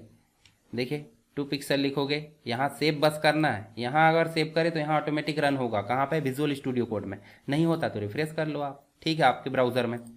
चलिए दूसरी रो बनाते हैं। दूसरी रो में फिर TR लिखे, TR लिख के हम जो है इसको बंद कर देते हैं, और यहाँ हम फिर से कितने TD लेना पड़ेगा, 3 TD लेना पड़ेगा, ठीक है। ये TD लिए, TD में हम लिख देते हैं सीरियल नंबर 1 होना चाहिए। उसके बाद हम कर देते हैं क्या, TD, ठीक है। यहाँ पे होना चाहिए क्या, यहाँ हम लिख देते हैं मुकेश कुमार, ये नाम लिख देते हैं, ठीक है। उसके बाद दूसरा टीडी होना चाहिए, इसको थोड़ा सा बड़ा कर देते हैं, इसको थोड़ा छोटा कर देते हैं, ये वाले को थोड़ा बड़ा कर देते हैं। देखिए जो टीडी है हम उसमें हमने लिख दिए, और नेक्स्ट जो टीडी है वहाँ हम लिख देते हैं क्या पे एड्रेस। और जैसे हम इसको सेव करेंगे देखिए ऑटोमेटिक आपका रन हो रहा है, जो टेबल है वो ऑटोमेटिक आपका रन हो रहा है। तो ऐसे ही अगर आपको रो बढ़ाना है, कितने भी रो बढ़ाना था, आप जो है इस प्रकार से TR TD, तो हम यहाँ क्या समझे, टेबल बनाने के लिए टेबल टैग लगाते हैं, रो बनाने के लिए TR लगाते हैं, TR ये रो बनाने के लिए, TD छोटे छोटे बॉक्स बनाने के लिए, जो कि हमने सीरियल नंबर नेम एड्रेस बनाया तो TD लिखते हैं। अब आप देखिए जो सीरियल नंबर नेम एड्रेस है ये हेडिंग में आना चाहिए, तो हेडिंग में आना चाहिए, तो हेडिंग के लिए लिखते हैं TH यानी टेबल हेडिंग, तो TH लिख दो आप यहाँ सब जगह। देखिए यहाँ सब जगह TD की जगह क्या कर दो TH, और इसमें TH को बंद भी कर दो, ठीक है। इस प्रकार से मैंने TH को बंद कर दिया। तो ध्यान से देखिए हमारा यहाँ पे ये बोल्ड में आ गया है, ठीक है। इसी प्रकार अगर हम वर्टिकल में हेडिंग डालना चाहते तो वहाँ TH बना देना आप हर एक कॉलम में पहले में, ठीक है। इसके साथ ही ये टेबल की हेडिंग नहीं आ रही, तो हेडिंग लाने के लिए हम क्या करेंगे, यहाँ पे लगाते हैं कैप्शन। क्या लगाते हैं, कैप्शन। और कैप्शन लिखेंगे हम, यहाँ लिखेंगे स्टूडेंट इन्फो। क्या लिखेंगे, स्टूडेंट इन्फो। और कैप्शन को बंद करेंगे तो देखिए ऑटोमेटिक टेबल की हेडिंग आ गई। तो हमने क्या सीखे, टेबल बनाने के लिए टेबल टैग, कैप्शन के लिए कैप्शन, ठीक है, कैप्शन टैग, टेबल की रो बनाने के लिए TR, और टेबल की हेडिंग बनाने के लिए हम क्या लिखेंगे TH, और टेबल में सेल बनाने के लिए टेबल डाटा। अब इसके अंदर देखिए हमको क्या क्या चीज़ें मिलती है, इसकी कुछ एट्रीब्यूट मिलते हैं। एट्रीब्यूट कैसे, इसकी बिड्थ डिफाइन कर सकते हैं, ठीक है। बिड्थ कैसे, वही ऑटो अगर लेंगे तो ऑटोमेटिक आएगी, अगर हम 300 पिक्सल लेते हैं तो देखिए ऑटोमेटिक ये 300 पिक्सल इसकी बिड्थ हो जाएगी। हाइट भी हम ले सकते हैं, ठीक है, तो हाइट आप इस प्रकार ले सकते हैं, ठीक है। ये हमने लिए हाइट, और हाइट को हम ले लेते हैं यहाँ पे 400 पिक्सल। तो देखिए यहाँ 400 पिक्सल हाइट हो गई। हालांकि आप कोशिश करिए कि बिड्थ बस दे दें, और बिड्थ नहीं देना, बिड्थ भी आप नहीं देंगे तो ऑटोमेटिक आ जाएगा, ठीक है। उसके बाद हम ले सकते हैं इसकी पेडिंग। पेडिंग का मतलब क्या होता है बताइए मुझे। पेडिंग का मतलब होता है देखिए ये जो सीरियल नंबर लिखा है ये बॉर्डर से कुछ दूरी पर है, अब वो कितनी दूरी पे है डिफाइन करता है पेडिंग। जैसे हमने 10 पिक्सल दे दिए, देखिए 10 पिक्सल में कोई फ़र्क नहीं पड़ रहा, हम दे देते हैं 30 पिक्सल, ठीक है। देखिए यहाँ पेडिंग काम नहीं कर रहा है, तो हम सीधे जो है स्टाइल का यूज़ करके कर लेंगे, ठीक है। चलिए स्टाइल का यूज़ करते हैं। यहाँ पे स्टाइल एट्रीब्यूट भी है, आपको पता है हर एक में यूज़ होता है, और हम यहाँ लिख देते हैं पेडिंग। और पेडिंग हम देखिए यहाँ पे जो है हमारे पास में पेडिंग, और पेडिंग हम दे देते हैं 20 पिक्सल। क्या दे देते हैं, 20 पिक्सल। तो आप देखिए ये जो है 20 पिक्सल की यहाँ पे स्टाइल आ गई है टेबल में। अगर हम हर एक चीज़ों के लिए स्टाइल देते हैं, जैसे TR के लिए, TD के लिए, तो हर एक में स्टाइल यूज़ होता है। अगर हम यहाँ दे देते हैं मार्जिन, क्या दे देते हैं, मार्जिन। मार्जिन दे देते हैं 30 मत दो, यहाँ पे हम दे देते हैं 20 पिक्सल। और 20 पिक्सल दिए तो मार्जिन का मतलब आउटसाइड से, टेबल के चारों तरफ की मार्जिन को, मतलब जगह को मार्जिन बोलते हैं, और टेबल के अंदर वाली जगह जो छूटी जाती है उसे बोलते हैं पेडिंग। तो पेडिंग और मार्जिन हम दे सकते हैं, हालांकि स्टाइल हम यहाँ यूज़ नहीं करते हैं, हम सीधे यूज़ करेंगे मार्जिन। अच्छा, सेल पेडिंग आता है, ठीक है। यहाँ पे क्या आता है, सेल स्पेसिंग और सेल पेडिंग हम दे देते हैं इस प्रकार से। चलिए यहाँ पे हम देते हैं सेल स्पेसिंग दूर दूर, है ना। और इसी प्रकार हम जो दे देते हैं क्या, पेडिंग। यहाँ ये जो है हम दे देते हैं 10 पिक्सल। देखिए ये जो सीरियल नंबर है अंदर से दूर हो गया है, ठीक है। अब ये स्पेसिंग जो है ज़्यादा हो गई तो 10 कर दो। देखिए 10 करेंगे थोड़ा ठीक ठाक लगेगी। इसी प्रकार हम जो है यहाँ पे क्या कर सकते हैं, टेबल का BG कलर ले सकते हैं। BG कलर अगर लेंगे तो BG कलर आप ले सकते हैं लाइट येलो। क्या ले सकते हैं, लाइट येलो। तो देखिए इसके बैकग्राउंड का कलर लाइट येलो आ गया। तो इसमें भी हमने बहुत सारी प्रॉपर्टीज़ देखे। अच्छा, कुछ चीज़ें होती है, जैसे आपको जो हेडिंग है उसी के अंदर लिखना है तो आपको कॉलम को काटना पड़ता है, जैसे 3 कॉलम। जैसे यहाँ देखिए MS वर्ड में चलें तो मान लो हमको एक कॉलम ऊपर चलना है, यहाँ हम चलते हैं कहाँ पे, लेआउट में, और इंसर्ट एबव। अब इन कॉलम में हमको हेडिंग लिखना है तो हम यहाँ सीधे तो नहीं लिख पाएंगे। जैसे मान लो मैं इसके टेक्स्ट को बड़ा कर देता हूँ, ये ठीक है, और इसको हम नीचे कर लेते हैं। अब देखिए मेरे को यहाँ हेडिंग लिखना है, तो यहाँ पे मैं अगर स्टूडेंट इन्फो लिखता हूँ तो देखिए ये तीनों में आना चाहिए। तो इन तीनों को मैं क्या कर दूंगा, मर्ज। राइट क्लिक करेंगे और यहाँ मर्ज कर देंगे और इसको कर देंगे सेंटर। उसी प्रकार यहाँ HTML में कॉलम को काटने के लिए क्या यूज़ होता है, कॉल स्पैन। क्या यूज़ होता है, कॉल स्पैन। तो हम सबसे ऊपर चलेंगे और एक TR लेंगे। क्या लेंगे, TR। और TR लेने के बाद हम उसको क्लोज कर देंगे और TD क्या लेंगे, TD लेंगे। TD में हम लिख देंगे क्या, स्टूडेंट इन्फो। ठीक है, इस प्रकार से हम स्टूडेंट इन्फो लिख देते हैं, सेव करते हैं। तो देखिए एक सेल में आ गया। जबकि हमको क्या करना है, तीनों को काटना है। और काटने के लिए TD के अंदर हम लिखेंगे कॉल स्पैन। क्या लिखेंगे, कॉल स्पैन। कितने कॉलम काटना है, 3। 4 काटना, 4 कर देना। देखिए अच्छा, इसका अलाइन क्या होना चाहिए, अलाइन लिख दो। अलाइन आप इसी के अंदर लिख सकते हैं और इसी के अंदर क्या लिख दो, सेंटर। ये देखिए सेंटर हो गया। इसमें टेबल हेडिंग आना चाहिए तो आप हेडिंग लगा दो, H1 H2 H3 जो भी लगाना। अब बात आती है कि इन दोनों को एक ही नंबर देना है, एक। तो सिंपल सी बात, इन दोनों को काटना पड़ेगा। अब इन दोनों को काटना है तो किसकी ज़रूरत पड़ेगी, देखिए जो 1 है, 1 है, यहाँ भी 1 है, तो एक 1 को हटा देते हैं। अब देखिए एक 1 को हटा दिए थी, दिक्कत हो गई। जबकि अगर हम यहाँ जो ऊपर वाला 1 है वहाँ रो स्पैन कर देते हैं। रो स्पैन का मतलब होता है रो को काटना। रो स्पैन करके हम दे देते हैं 2। तो देखिए यहाँ ऑटोमेटिक सही आ गया। तो हम कॉलम को भी काट सकते हैं जिसे कॉल स्पैन बोलते हैं, रो को भी काट सकते हैं जिसे रो स्पैन बोलते हैं। चलिए अब टेबल में मैं आपको कुछ बेसिक चीज़ें बता देता हूँ। टेबल में हमने टेबल को डिफाइन करना देख लिए। देखिए रो को डिफाइन करने के लिए हम टेबल को डिफाइन करने के लिए टेबल, और सेल को डिफाइन करने के लिए TD, रो को डिफाइन करने के लिए TR, ये ले लिए हमने। उसके बाद टेबल हेडर के लिए हमने TH लिए थे, ये भी ले लिए। उसके बाद हमने टेबल की बॉर्डर के लिए बॉर्डर लिए थे। राउंडेड बॉर्डर भी हम ले सकते हैं। देखिए राउंडेड बॉर्डर कैसे ले सकते हैं, अगर हम स्टाइल डिफाइन करते हैं तो स्टाइल डिफाइन करने का एक और तरीका होता है जो हम देख सकते हैं कहाँ पे होता है, हेडर पे होता है। मैंने बताया था स्टाइल कैसे यूज़ करते हैं, हम जब स्टाइल में जाएंगे तो और अच्छे से यूज़ करेंगे। स्टाइल को हम इस प्रकार यूज़ करते हैं और यहाँ हम ले लेते हैं क्या, जैसे table comma TH comma TD, ये तीनों की बॉर्डर राउंडेड होना चाहिए। क्या होना चाहिए, राउंडेड। तो हम सिंपल लगा देते हैं यहाँ पे क्या, हाँ बॉर्डर रेडियस हम कर देते हैं 20 पिक्सल। देखो ज़रा, देखो सभी की बॉर्डर जो है रेडियस हो गई है, मतलब एक प्रकार से राउंडेड हो गई है। तो आप इस प्रकार भी यूज़ कर सकते हैं। अगर हम सिर्फ टेबल लेंगे तो टेबल की बॉर्डर बस आएगी, अगर हम TH और TD दोनों ले लेंगे तो यहाँ सभी चीज़ों हो जाएगी। ठीक है, तो ये हो गई आपकी बॉर्डर रेडियस। चलिए कॉलम काटना, रो काटना, टेबल की विड्थ, हाइट, सारी चीज़ें हमने देख ली। रो की हाइट ये आप देख सकते हैं। ठीक है, वर्टिकल हेडर बनाना है तो जैसे हमने वो हेडर बनाया उसी प्रकार वर्टिकल में भी आप बना सकते हैं। अलाइन भी हमने देख लिए। मल्टीपल कॉलम स्पेन करना, टेबल कैप्शन हमने देख लिए, पेडिंग, स्पेसिंग। उसके बाद देखिए कैप्शन भी हमने देख लिए, कॉल स्पेन, रो स्पेन भी देख लिए। अब बात करते हैं नेक्स्ट जो टैग है वो हमारा है लिस्ट है। लिस्ट का मतलब क्या होता है, जो वेब डेवलपर होता है उसको कोई भी आइटम अगर लिस्ट वाइज रखना है, रिलेटेड जितने भी आइटम, जैसे मान लो कोर्स है, कोर्स क्या हो सकते हैं अलग अलग, BCA DCA PG DCA MSc जो भी है, उनको अलग रखना है आइटम को। उनको बनाने के लिए हमको ज़रूरत पड़ती है लिस्ट की। जैसे कि यहाँ देखिए, मान लो हमको यहाँ पे कोर्स लिखा हुआ है, कोर्सेस, और यहाँ हमको DCA PG DCA BCA MSc CS और हम लिख देते हैं MCA। इनको अगर हमको लिस्ट बनाना है तो ऐसे नॉर्मल भी लिख सकते हैं, पर ऐसे में अच्छा नहीं लग रहा तो हम ऐसे लिस्ट बना सकते हैं। बुलेट्स के अलावा हम अलग अलग, देखिए सर्कल है, स्क्वायर, इस प्रकार ले सकते हैं।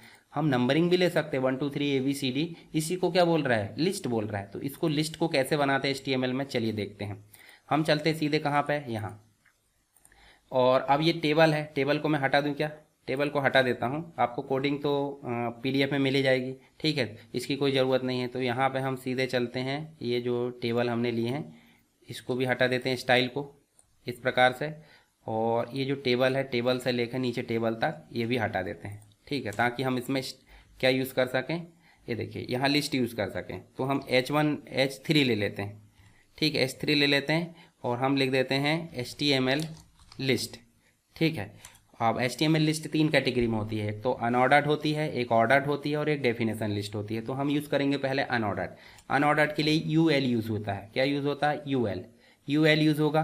और UL को एंटर करोगे, जब हम इसके अंदर लिस्ट में आइटम्स रखेंगे तो उनको यूज़ करते हैं कैसे, LI से। कैसे, LI से। जैसे कि DCA, उसी प्रकार हम LI ले लेते हैं, LI को हम ले लेते हैं PG DCA। उसी प्रकार हम जो है क्या ले लेते हैं, LI फिर से, और यहाँ ले लेते हैं BCA। ठीक है, ऐसे हम अब धीरे धीरे आगे आप जितने भी लिखना चाहो उतना आप लिख सकते हैं। ठीक है, यहाँ ले लेते हैं MCA। इसको आप जैसे रन करोगे देखिए यहाँ बुलेट्स आ गई है। क्या आ गई है? बुलेट्स। अगर मान लो इन बुलेट्स को बदलना है तो आपको यहाँ पे इसका टाइप बदलना होता है। इसका एक एट्रीब्यूट होता है जिसे हम टाइप एट्रीब्यूट बोलते हैं। क्या बोलते हैं? टाइप। इक्वल लगाएंगे और यहाँ लिख देंगे हम स्क्वायर। तो देखिए स्क्वायर आ गए। अगर हम यहाँ लिख देते हैं सर्कल, क्या लिख देते हैं? सर्कल, तो देखिए सर्कल आ गए। तो इसके 3 एट्रीब्यूट होते हैं। अगर मान लो यहाँ मैं लिख देता हूँ नन, तो यहाँ देखिए कुछ भी नहीं आएगा। लिस्ट बनी है पर बिना आइकॉन के बनी है। तो हम यहाँ जो भी लिखेंगे वो आपका, जैसे डिस्क यहाँ लिख देता हूँ तो फिर गोल आ गया। ठीक है, तो ये चीज़ आप समझ सकते हैं यहाँ पे। अगर मान लो मैं एक और लिस्ट बनाता हूँ जिसे हम क्रम अनुसार वाली बोलते हैं, OL, ऑर्डर्ड लिस्ट, तो इसका टाइप बदल जाएगा। अभी हम टाइप भी देखेंगे। अगर हम ये टाइप नहीं लेते हैं, देखिए ये टाइप हम हटा देते हैं और सीधे ले लेते हैं, तो देखिए 1 2 3 करके आ गया, आ गया। अच्छा, इसको हम लिख देते हैं यहाँ पे H4 में अनऑर्डर्ड लिस्ट। क्या लिख देते हैं? अनऑर्डर्ड लिस्ट, इस प्रकार। ठीक है, और इसी को कॉपी करके हम नीचे ले आते हैं और इसको लिख देते हैं ऑर्डर्ड लिस्ट। क्या लिख देते हैं? Ordered list. देखिए ऑर्डर्ड लिस्ट आ गई। तो इस प्रकार आप समझ सकते हैं लिस्ट को। ठीक है, अब मान लो आपको जो 1 2 3 उसका टाइप बदलना है, तो यहाँ सीधे लिख दो आप टाइप, और टाइप में इक्वल लगा और आप क्या लिख सकते हैं? मान लो A लिख दिए। A लिख दिए, देखिए ABCD आ गया। अगर आप स्मॉल a लिखते हैं, जैसे मान लो स्मॉल a लिखते हैं तो स्मॉल ABCD आ गया। अगर मान लो आप रोमन में लिखते हैं तो रोमन में 1 2 3 आ गया। अगर मान लो आप I लिखते हैं तो देखिए रोमन में इस प्रकार आ गया। तो आपको देखने को मिलेंगे 5 इसके एट्रीब्यूट है, इसके 4 एट्रीब्यूट है। अच्छा, नन यहाँ कर दोगे तो इसके 6 हो जाएंगे। देखिए नन में ये काम ही नहीं कर रहा है, जो 1 2 3 होता है वही आपका देखने को मिलेगा। तो यहाँ आपको रोमन में रहने दीजिए। एक और होती है जिसे हम बोलते हैं डेफिनेशन लिस्ट, जिसमें DL यूज होता है। देखिए यहाँ पे मैं क्या कर देता हूँ, H4 लगाकर मैं डेफिनेशन लिस्ट बना देता हूँ। ठीक है, डेफिनेशन लिस्ट, और यहाँ इसको डिफाइन करते हैं DL से। कैसे डिफाइन करते हैं? DL से। इसके अंदर टॉपिक आता है, उसकी डेफिनेशन आती है। Topic definition, topic definition. तो टॉपिक कैसे? टॉपिक को DT से डिफाइन करते हैं। जैसे मान लीजिए कंप्यूटर, अब कंप्यूटर को आपको समझाना है तो ये DT में आपने टॉपिक लिख दिए और DD में आप समझा सकते हैं। DD में क्या कर सकते हैं? समझा सकते हैं। तो हम लिख देंगे इलेक्ट्रॉनिक मशीन, है ना, this is an electronic machine. ठीक है, इतना लिखे, सेव करें। तो देखिए नीचे देख सकते हैं आप, नीचे आप देखोगे तो आपको देखने को मिलेगा। चलिए मैं ऊपर वाली लिस्ट को हटा देता हूँ, आपको समझ में आ गई होगी। तो यहाँ पे हम अनऑर्डर्ड लिस्ट और इसको जो है क्या कर देते हैं, इसको नीचे कर देते हैं डेफिनेशन लिस्ट के नीचे। तो ऊपर देख सकते हैं, देखिए HTML लिस्ट में डेफिनेशन लिस्ट, कंप्यूटर टॉपिक हो गया, उसकी डेफिनेशन हो गई। उसी प्रकार अगर हम हार्डवेयर को समझाना चाहते हैं तो हम फिर से क्या लिखेंगे? DT। क्या लिखेंगे? DT, और DT में हम लिख देंगे हार्डवेयर, और हार्डवेयर को समझाना तो फिर से क्या लिखोगे? DD, और DD को लिखने के लिए हम लिखेंगे कंपोनेंट्स, कंपोनेंट्स ऑफ कंप्यूटर, इसे हम क्या बोलते हैं? हार्डवेयर। तो देखिए topic definition, topic definition. Topic को कैसे डिफाइन करेंगे? DT से, और डेफिनेशन को डेटा डेफिनेशन। ठीक है, तो देखिए डेटा डेफिनेशन, डेटा टर्म, और ये हो गई आपकी डेफिनेशन लिस्ट। तो आपको तीनों लिस्ट यहाँ पे समझ में आ गई होगी। ठीक है, चलिए हम अगला जो टॉपिक है वो देखते हैं। अनऑर्डर्ड लिस्ट भी देख लिए, इसके आपके देखिए ये आपको मिल जाएंगे लिस्ट स्टाइल, आप यूज़ कर सकते हैं। Unordered list, ordered list, description list. ठीक है, एट्रीब्यूट भी हमने HTML ID एट्रीब्यूट हमने देख लिए। ID मतलब होता है नाम प्रोवाइड करना। एक क्लास एट्रीब्यूट भी होता है जिसको हम देखेंगे HTML CSS के अंतर्गत। तो क्लास आपका मल्टीपल में यूज़ हो सकता है, ID आपका एक एक में यूज़ हो सकता है। चलिए अब आती है बात फॉर्म की। सबसे इंपॉर्टेंट चीज़ होती है फॉर्म। फॉर्म मतलब होता है यूज़र से रन टाइम पे जब इनपुट लेते हैं तो उसे हम क्या बोलते हैं? फॉर्म बोलते हैं। क्या बोलते हैं? फॉर्म बोलते हैं। तो हम सीधे यहाँ पे क्या करेंगे, यहाँ पे हम कोड में चलेंगे, और कोड में चलने के बाद, हालांकि देखिए फॉर्म बहुत ही इंपॉर्टेंट है, हम फॉर्म को बनाना देखेंगे। हम यहाँ पे करते हैं, यहाँ जाते हैं और यहाँ न्यू फाइल बना लेते हैं एक, और यहाँ इसको टाइप करते हैं form.html। क्या करते हैं? form.html, और यहाँ हम लगाते हैं ये, और इस प्रकार से हमारा जो है क्या हो जाता है, ये जो चीज़ें हैं वो ऑलरेडी आ जाती है। चलिए यहाँ पे हम जो है ये ऑटोमेटिक हटा देते हैं और यहाँ लिख देते हैं फॉर्म। ठीक है, फॉर्म लिख देते हैं। और फॉर्म को बनाने के लिए आपको यहाँ पे फॉर्म टैग लगाना होता है। क्या लगाना होता है? Form tag. और फॉर्म टैग के अंदर ही जितनी भी चीज़ें लिखी जाती हैं उन्हें हम बोलते हैं फॉर्म के एलिमेंट। क्या बोलते हैं? फॉर्म के एलिमेंट।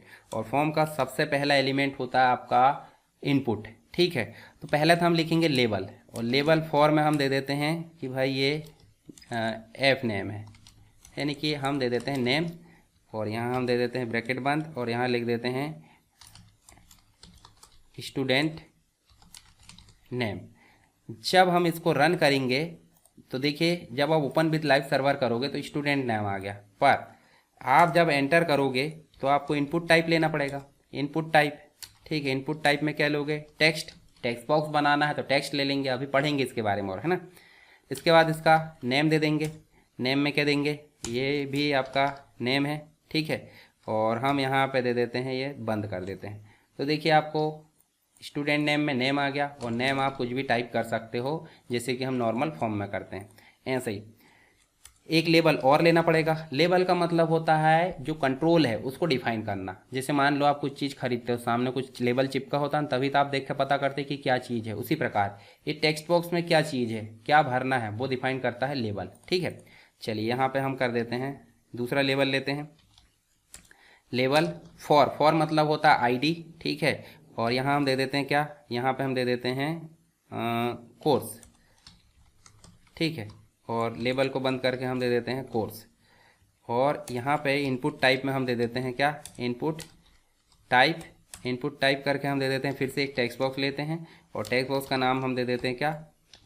कोर्स, और इसको कर देते हैं बंद। जैसे हम सेव करेंगे देखिए स्टूडेंट के लिए अलग टेक्स्ट बॉक्स बन गया और कोर्स के लिए अलग टेक्स्ट बॉक्स बन गया।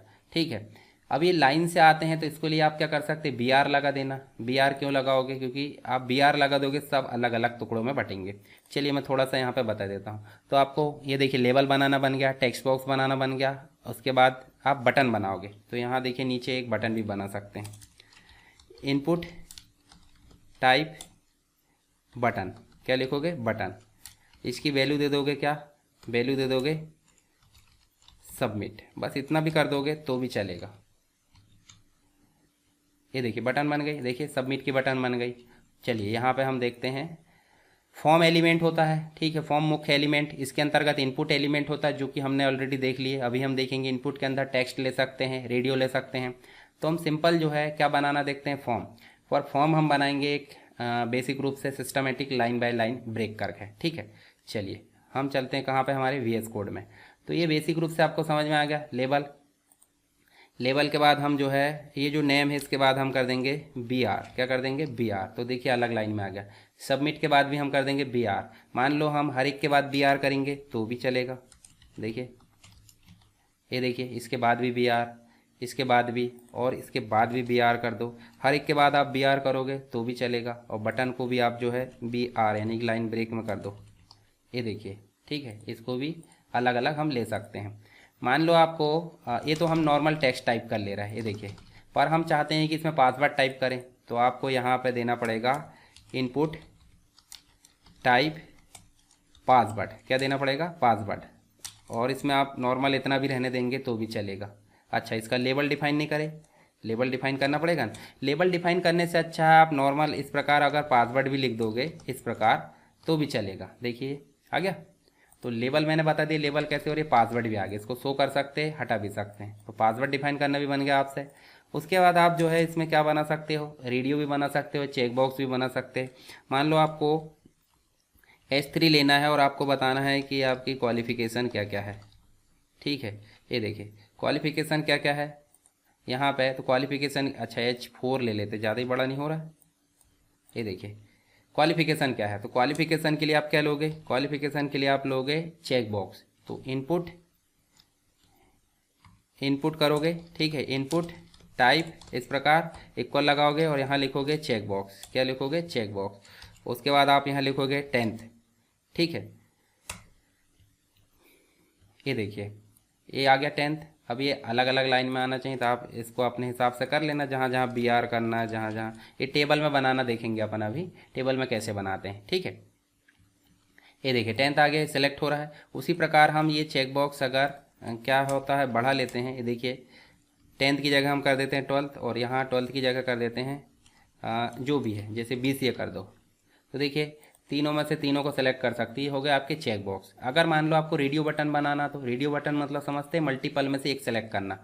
तो ये H4 को मैं कॉपी कर लेता हूँ इसको, और यहाँ पे हम सीधे लिखेंगे क्या, मान लो आपको इनपुट टाइप लिखना है, ठीक है, इनपुट टाइप लिखोगे तो यहाँ सीधे लिखना है रेडियो, और रेडियो में आपको यहाँ नेम भी देना है, और नेम में आपको देना है क्या है, ये जेंडर नेम देना ज़रूरी है, और यहाँ लिख दो मेल। उसके बाद दूसरा इनपुट टाइप लेना है, इनपुट टाइप, और यहाँ पे भी देना है आपको रेडियो, और रेडियो देने के बाद इसका भी नेम देना, और नेम आप दोगे क्या, जेंडर, नेम जेंडर ही देना है। पता चल रहा है आपने और कुछ दे दिए, ठीक है।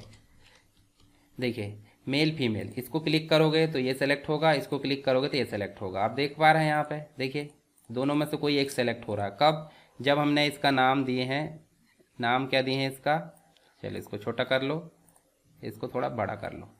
देखिए जब हम नाम देंगे जेंडर, तभी ये दो में से एक सेलेक्ट होगा। अगर आप नाम सेम नहीं देते हैं तो दोनों सेलेक्ट हो जाएंगे, जबकि ऐसा नहीं होता है, ठीक है। क्वालिफिकेशन नहीं है, ये जेंडर है, क्या है, जेंडर, ठीक। इस प्रकार से एक और बनाते हैं, आप सिटी करके कुछ बॉक्स बनाते हैं जिसमें आप कुछ सेलेक्ट करते हैं, तो उससे बोलते हैं हम सेलेक्ट, क्या बोलते हैं, सेलेक्ट। और सेलेक्ट को हम सिंपल लिख देते हैं यहाँ पे। देखिए सेलेक्ट में हम अगर मान लो यहाँ ऑप्शन जोड़ते हैं, देखिए अगर मान लो हम यहाँ ऑप्शन जोड़ते हैं और ऑप्शन में हम लिख देते हैं ये सिटी है, मान लो ऊपर लेबल क्या लिख लेते हैं, सिटी है, ठीक है। और यहाँ हम दे देते हैं क्या, मान लो हम छिंदवाड़ा दे देते हैं, ठीक है। तो देखिए ये सिटी, अच्छा है, BR लगना है इसके बाद, तो आप जहाँ जहाँ BR की ज़रूरत पड़ती है BR लगाते जाओ। देखिए इसके अंदर क्या क्या ऑप्शन होने चाहिए, आप देखो, आपकी मर्जी, जितने ऑप्शन होना। यहाँ लिख दो भोपाल, फिर दूसरा ऑप्शन लेके लिख दो इंदौर, फिर उसके बाद चौथा ऑप्शन लेके लिख दो, ठीक है, ये लिख दो इसमें जबलपुर। देखिए इसमें आपके एक से अधिक ऑप्शन आ रहा है, पर अगर आप इसका साइज़ डिफाइन कर देते हो कि इसका साइज़ 3 होना चाहिए तो आपको 3 आइटम दिखेंगे, अगर इसका साइज़ 4 होना चाहिए तो आपको 4 आइटम दिखेंगे, अगर इसका साइज़ 2 होना चाहिए 2 आइटम दिखेंगे, ठीक है। अब यहाँ देखिए आपको अगर 4 है और चारों दिख रहा है तो सेलेक्ट तो एक ही हो रहा है। मल्टीपल सेलेक्ट करना तो इसके साइड में आपको क्या जोड़ना है, मल्टीपल, क्या जोड़ना है, मल्टीपल। अब देखिए ये देखिए एक से अधिक सेलेक्ट हो रहा है, तो आपको इसका नेम देना है तो वो तो नेम देना ही पड़ेगा। नेम हम दे देते हैं क्या, सिटी, इसका नाम सिटी दे देते हैं, ठीक है। ये हो गए इसके एट्रीब्यूट, ठीक है। देखिए इस प्रकार से। उसके बाद हमको एक टेक्स्ट एरिया लेना है, मान लो आपको एड्रेस लिखना है, तो आपको क्या लिखना पड़ता है, ये सेलेक्ट है, उसके बाद हम लेंगे, ये देखिए इसके बाद हम ले लेते हैं टेक्स्ट एरिया, क्या ले लेते हैं, टेक्स्ट एरिया। और टेक्स्ट एरिया में आपके आते हैं कॉल्स, कॉल्स मतलब होता है कॉलम, ठीक है। और कॉलम को हम डिफाइन करेंगे, जैसे मान लो आपको 20 कॉलम लेना है, रो भी लेना पड़ता है, तो रो को रोज से डिफाइन करते हैं, इसके लिए 10 रो ले लेते हैं, ठीक है। और ब्रैकेट बंद करके टेक्स्ट एरिया क्लोज हो गया, दिस इज़ टेक्स्ट एरिया। इस प्रकार भी हम यहाँ लिख सकते हैं, और डायरेक्ट देखिए टेक्स्ट एरिया आ गया, बड़ा टेक्स्ट एरिया बनाने के लिए। पर यहाँ पे आप कर सकते हैं BR, क्यों, क्योंकि लाइन ब्रेक होकर आना चाहिए। देखिए ये देखिए अभी आपका बॉडी का कलर भी बदल सकते हैं, तो बॉडी का BG कलर बदलना है तो देखिए आपको बॉडी का यहाँ पे BG कलर भी होता है, प्रॉपर्टी होती है, स्टाइल में जब देखेंगे तो वहाँ अच्छे से देख लेंगे। तो यहाँ हम लिख देते हैं क्या, लाइट येलो, क्या लिख देते हैं, लाइट येलो। देखिए आपका बॉडी का BG कलर लाइट येलो आ गया, ये टेक्स्ट एरिया भी बन गया, ठीक है। चलिए अब उसमें चलते हैं हम। देखिए टेक्स्ट हमने देख लिए, रेडियो देख लिए, चेक बॉक्स, सबमिट, बटन हमने देख लिए। सबमिट के लिए सेपरेट सबमिट लिख सकते हैं, जैसे यहाँ लिखे इनपुट टाइप, और नॉर्मल अगर आप सबमिट लिखते हो तो भी काम चल जाएगा। इसी प्रकार इनपुट टाइप इक्वल करके आप रीसेट लिखते हो तो भी काम चलेगा। ये देखिए अब आप इसको रन करो, रन नहीं भी करोगे देखिए यहाँ पे ये काम हो रहा है। BR लगा दो चाहे तो, टेक्स्ट एरिया के बाद क्या लगा देंगे, BR, तो आपका जो बटन है वो नीचे आएगी। जैसे देखिए सबमिट रीसेट, सबमिट रीसेट, इस प्रकार देखने को मिलेगी, ठीक है।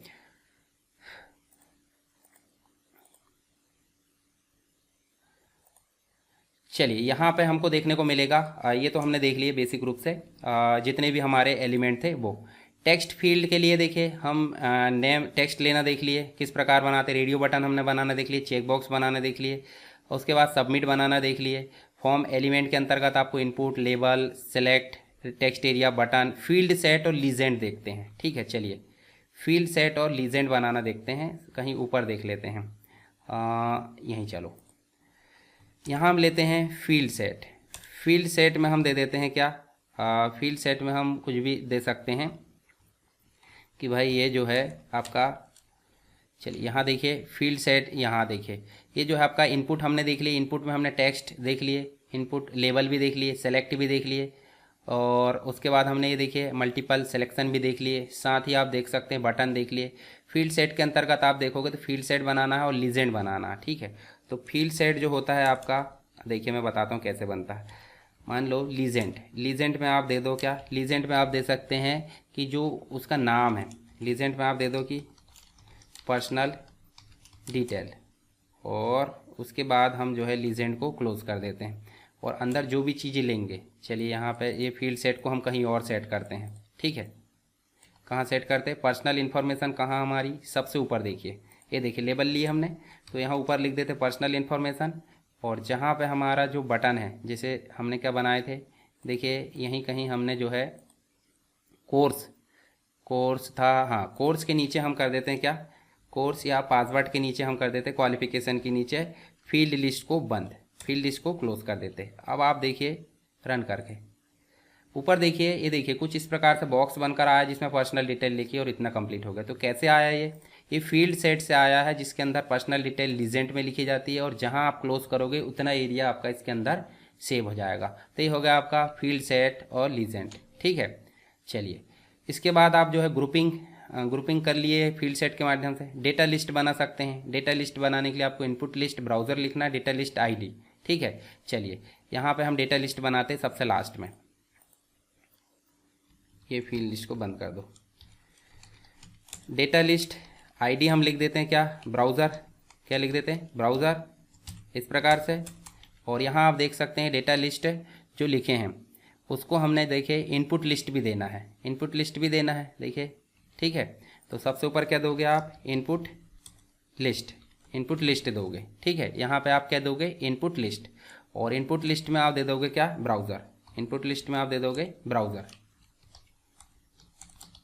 इस प्रकार से, और उसको आप बंद करोगे, ठीक है। हमने दे दी input list browser, data list की आईडी हमने दे दी, ये भी ब्राउज़र। उसके बाद हमको जितने ऑप्शन जोड़ना है, मान लो आपको यहाँ पे ऑप्शन जोड़ना है, और ऑप्शन में हम देखिए वैल्यू जोड़ना है, तो वैल्यू हम दे देते हैं क्या, जैसे IE होता है, ठीक है, और इसको बंद कर दो, ठीक है। ये ऑप्शन बंद हो गया। अब ये ऑप्शन बंद वाला ना लिखे तो भी चलेगा। इसी प्रकार हम जो है ये देखिए, ये जितने भी ऑप्शन हैं इनको हम एक से अधिक ले सकते हैं। चलिए यहाँ पे हम लेते हैं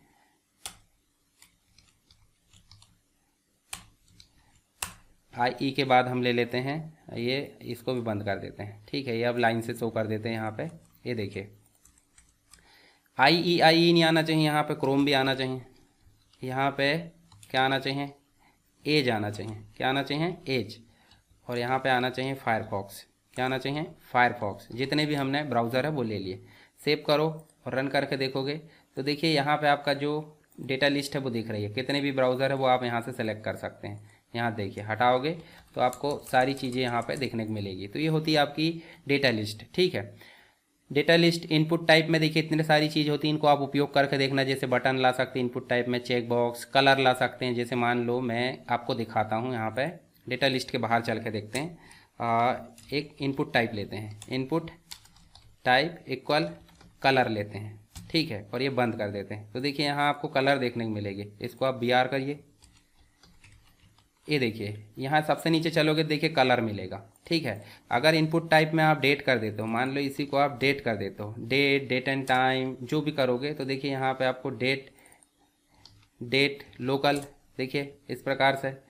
तो देखिए ये देखिए डेट लोकल में इस प्रकार कैलेंडर खुलेगा। तो यहाँ आपको जो PDF मिलेगी इनमें सभी चीज़ें दी है, ईमेल है, फाइल है, हिडन है, इमेज है, इन सबको आप उपयोग करके देखिए। कलर में कलर, डेट टाइम, ईमेल, सबका आप उपयोग करके देखिए, आपका फॉर्म कंप्लीट हो जाएगा। अब आपके लिए एक टास्क है कि आप क्या करना है, आपको जितने भी मैंने फॉर्म बताए हों, जो फॉर्म बताए उनको टेबल में बनाना है, ठीक है। अच्छा ये चीज़ आप बना लोगे ऐसे तो ये तो सिस्टमेटिक हो गया आपका जो लीजेंट और फील्ड लिस्ट है इसके हिसाब से। तो ऐसे ही आपको फॉर्म बनाना है अच्छे से, ठीक है, आपकी प्रैक्टिस करना है। दूसरा, आपको टेबल बनाना है, ठीक है, और टेबल में आपको वेबसाइट का स्ट्रक्चर बनाना है। अगर बने तो ठीक है, नहीं तो मैं आगे जो वीडियो आएगा उसमें आपको एक्सरसाइज के रूप में जो स्ट्रक्चर है वो आपको बता दूंगा। जैसे कि यहाँ देखिए, मान लो आपको 4 ये ले लिए अपने, ये 4 कॉलम, ठीक है। उसके अलावा ये हेडर का हो जाएगा, हेडर को आप क्या कर दोगे, मर्ज, इस प्रकार, ठीक है। ये हो जाएगा आपका लेफ्ट साइड, ये तो वो हो जाएगा आपका क्या, नेविगेशन का, ये ऊपर वाला हेडर, ये नेविगेशन होम टैब जो भी है, यहाँ लेफ्ट साइड बार, और ये जो बीच वाला होगा वो होगा आपका बॉडी, और बॉडी के बाद ये होगा आपका फुटर वाला, सबसे नीचे वाला क्या होगा, फुटर वाला। तो इसका मतलब आपको इस प्रकार से जो स्ट्रक्चर है वो बनाना है, किसमें, HTML के अंतर्गत बेसिक रूप से। फिर हम CSS में जब बनाएंगे इसको तो इसको अच्छे से हम काम करना देखेंगे। फिर जावास्क्रिप्ट पढ़ेंगे तो हम वेबसाइट के फॉर्म में इसको देखने वाले हैं। तो अभी हमने जो चीज़ें देखे हैं वो आपको देखने को मिलेगी। चलिए मैं दिखा देता हूँ हमने क्या क्या पढ़े हैं। हमने जो पढ़े हैं वो पढ़े हैं, यहाँ पे बहुत सारे टैग पढ़े हैं, ठीक है। जैसे देखिए, हमने HTML की डेफिनेशन, हिस्ट्री, एलिमेंट क्या होता है, टेक्स्ट एडिटर क्या होता है, वेब ब्राउज़र, पेज स्ट्रक्चर है, हेडिंग है, पैराग्राफ है, लिंक है, इमेज है, view source, attribute, line break, horizontal, rule है, प्री है। इसके अलावा text formatting, comment, colour, table, list, form, frame. Frame हमने नहीं देखा, चलिए फ्रेम भी दिखा देता हूँ। एक नई फाइल लेते हैं, यहाँ से हम लेते हैं नई फाइल ले लेते हैं, और नई फाइल का नाम दे देते हैं क्या, frame.html, ठीक है। अच्छा, फ्रेम अभी वर्तमान में यूज़ होता नहीं है, परंतु फिर भी हम उपयोग करके देख लेते हैं। तो हम सीधे लिखते हैं HTML के बाद है यहाँ पे सीधा जाता है क्या, हेड, क्या जाता है, हेड, और हेड में क्या आ जाएगा, हेड में आ जाएगा टाइटल, क्या आ जाएगा, टाइटल, और टाइटल को हम कर देते हैं क्या, टाइटल को हम सीधे लिख देते हैं फ्रेम सेट, इस प्रकार, ठीक है। और हेड को क्लोज कर दो, इसमें बॉडी नहीं आती, सीधे आता है फ्रेम सेट, क्या आता है, फ्रेम सेट। और फ्रेम सेट रो में लिखना है कि कॉलम में लिखना है, इक्वल लगाए, आपको परसेंटेज में दिखाना है, जैसे आपको 30%, 50%, कॉमा लगाना है सबके बीच में, है ना, 50%, कॉमा लगा के आप जो है इसको कितना बचा, 20%, इस प्रकार, ठीक है। अब 3 आपने दी है, तीनों को आप क्या करोगे, ये देखिए आपने फ्रेम सेट को बंद कर दिए, और फ्रेम सेट के अंदर आप लोगे फ्रेम SRC, क्या लोगे, फ्रेम SRC। यहाँ पे यूज़ नहीं होता है HTML5 में, फिर भी मैं आपको बता देता हूँ बेसिक रूप से फ्रेम क्या होता है। तो यहाँ हम फ्रेम SRC दे देते हैं कि first.html हमारा डिस्प्ले हो जाए पहले में, ठीक है, ठीक है। उसके अलावा दूसरा जो हमारा है फ्रेम SRC, यहाँ पे फ्रेम SRC इक्वल second.html हो जाए, ठीक है। इसके अलावा हमारा जो तीसरा जो फ्रेम SRC है वो क्या हो जाए, हमारा फ्रेम SRC इक्वल टेबल कर लेते हैं। यहाँ किस में बनाया था हमने, चलिए वेब पेज के नाम देख लेते, वेब पेज के जो नाम होंगे वही लाएंगे। फर्स्ट आ गया, सेकंड भी आ गया, फॉर्म ले आते हैं, ठीक है। चलिए यहाँ पे हम ले आते हैं क्या, फॉर्म, इसको छोटा कर दो और यहाँ लिख दो क्या, फॉर्म। जितने भी वेब पेज है वो हमारे यहाँ पे दिखने लगेंगे, ठीक है।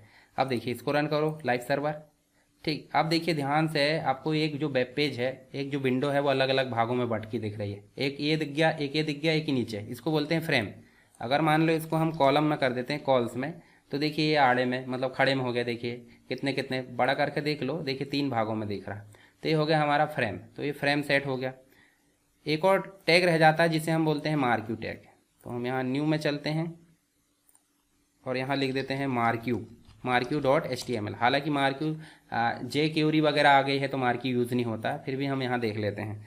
तो हम सीधे HTML का स्ट्रक्चर ले आते हैं और यहाँ पे हम जो है इसको क्या करते हैं, इनको जो अनावश्यक चीज़ें हैं उसको हटा देते हैं, ये देखिए इस प्रकार।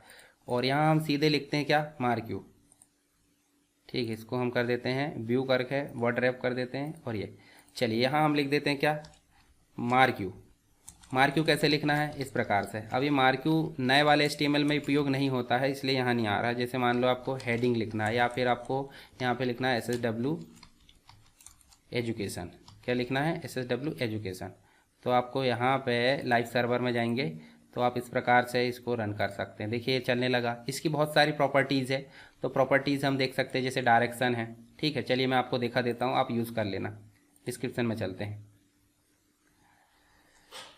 यहाँ देखिए आप मार्क्यू लगाकर मार्क्यू डायरेक्शन है, बिट हाइट दे सकते हैं, बिहेवियर दे सकते हैं, बीजी कलर, इसके लिए मैं अलग टैग डाल दूंगा, आप इसको उपयोग कर सकते हैं। हालांकि नए HTML में इसका उपयोग नहीं होता, jQuery में होता है। तो यहाँ मुझे लगता है मैंने HTML की सारी चीज़ें आपको बता दी हूँ। आई होप आपको सारी चीज़ें क्लियर हो गई होगी। पढ़े क्यों है एक बार और समझ लीजिए। हमने वेब डिज़ाइनिंग की शुरुआत यहीं से होती है। अगर आप एक वेब डेवलपर बनना चाहते हैं, वेब डिज़ाइनर बनना चाहते हैं, या अपनी खुद की वेबसाइट या वेब पेज बनाना चाहते हैं, ठीक है, तो उसके लिए आपको HTML सीखना बहुत ज़रूरी है। तो HTML, उसके बाद CSS, फिर जावास्क्रिप्ट। आई होप आपको सारी चीज़ें क्लियर हो गई होगी। फिर भी अगर कोई डाउट है तो आप मुझे कमेंट बॉक्स में बता सकते हैं। आप टेलीग्राम चैनल ज्वाइन कर लीजिए, ये है ना, यहाँ से आप देखिए ये मैसेज भी कर सकते हैं मुझे पर्सनल में भी और ग्रुप में भी। और जो भी प्रॉब्लम हो, PDF वगैरह आपको यहीं पे मिल जाती है, जो भी चीज़ें होती है, जो भी कंटेंट होता है। और चैनल को सब्सक्राइब जरूर करें। दोनों चैनल जो बताया था मैंने, एक तो चैनल हो गया सरकारी स्टडी बेस्ड एजुकेशन और एक और हो गया आपका अरविंद टिप्स, ठीक है। इन दोनों से आपको जुड़ जाना है। और वीडियो अगर पसंद आए तो वीडियो को लाइक ज़रूर करना। नहीं है पसंद या कोई दिक्कत है तो आप कमेंट करके बताइए, मैं उसका सॉल्यूशन या उसको रिजॉल्व ज़रूर करूँगा।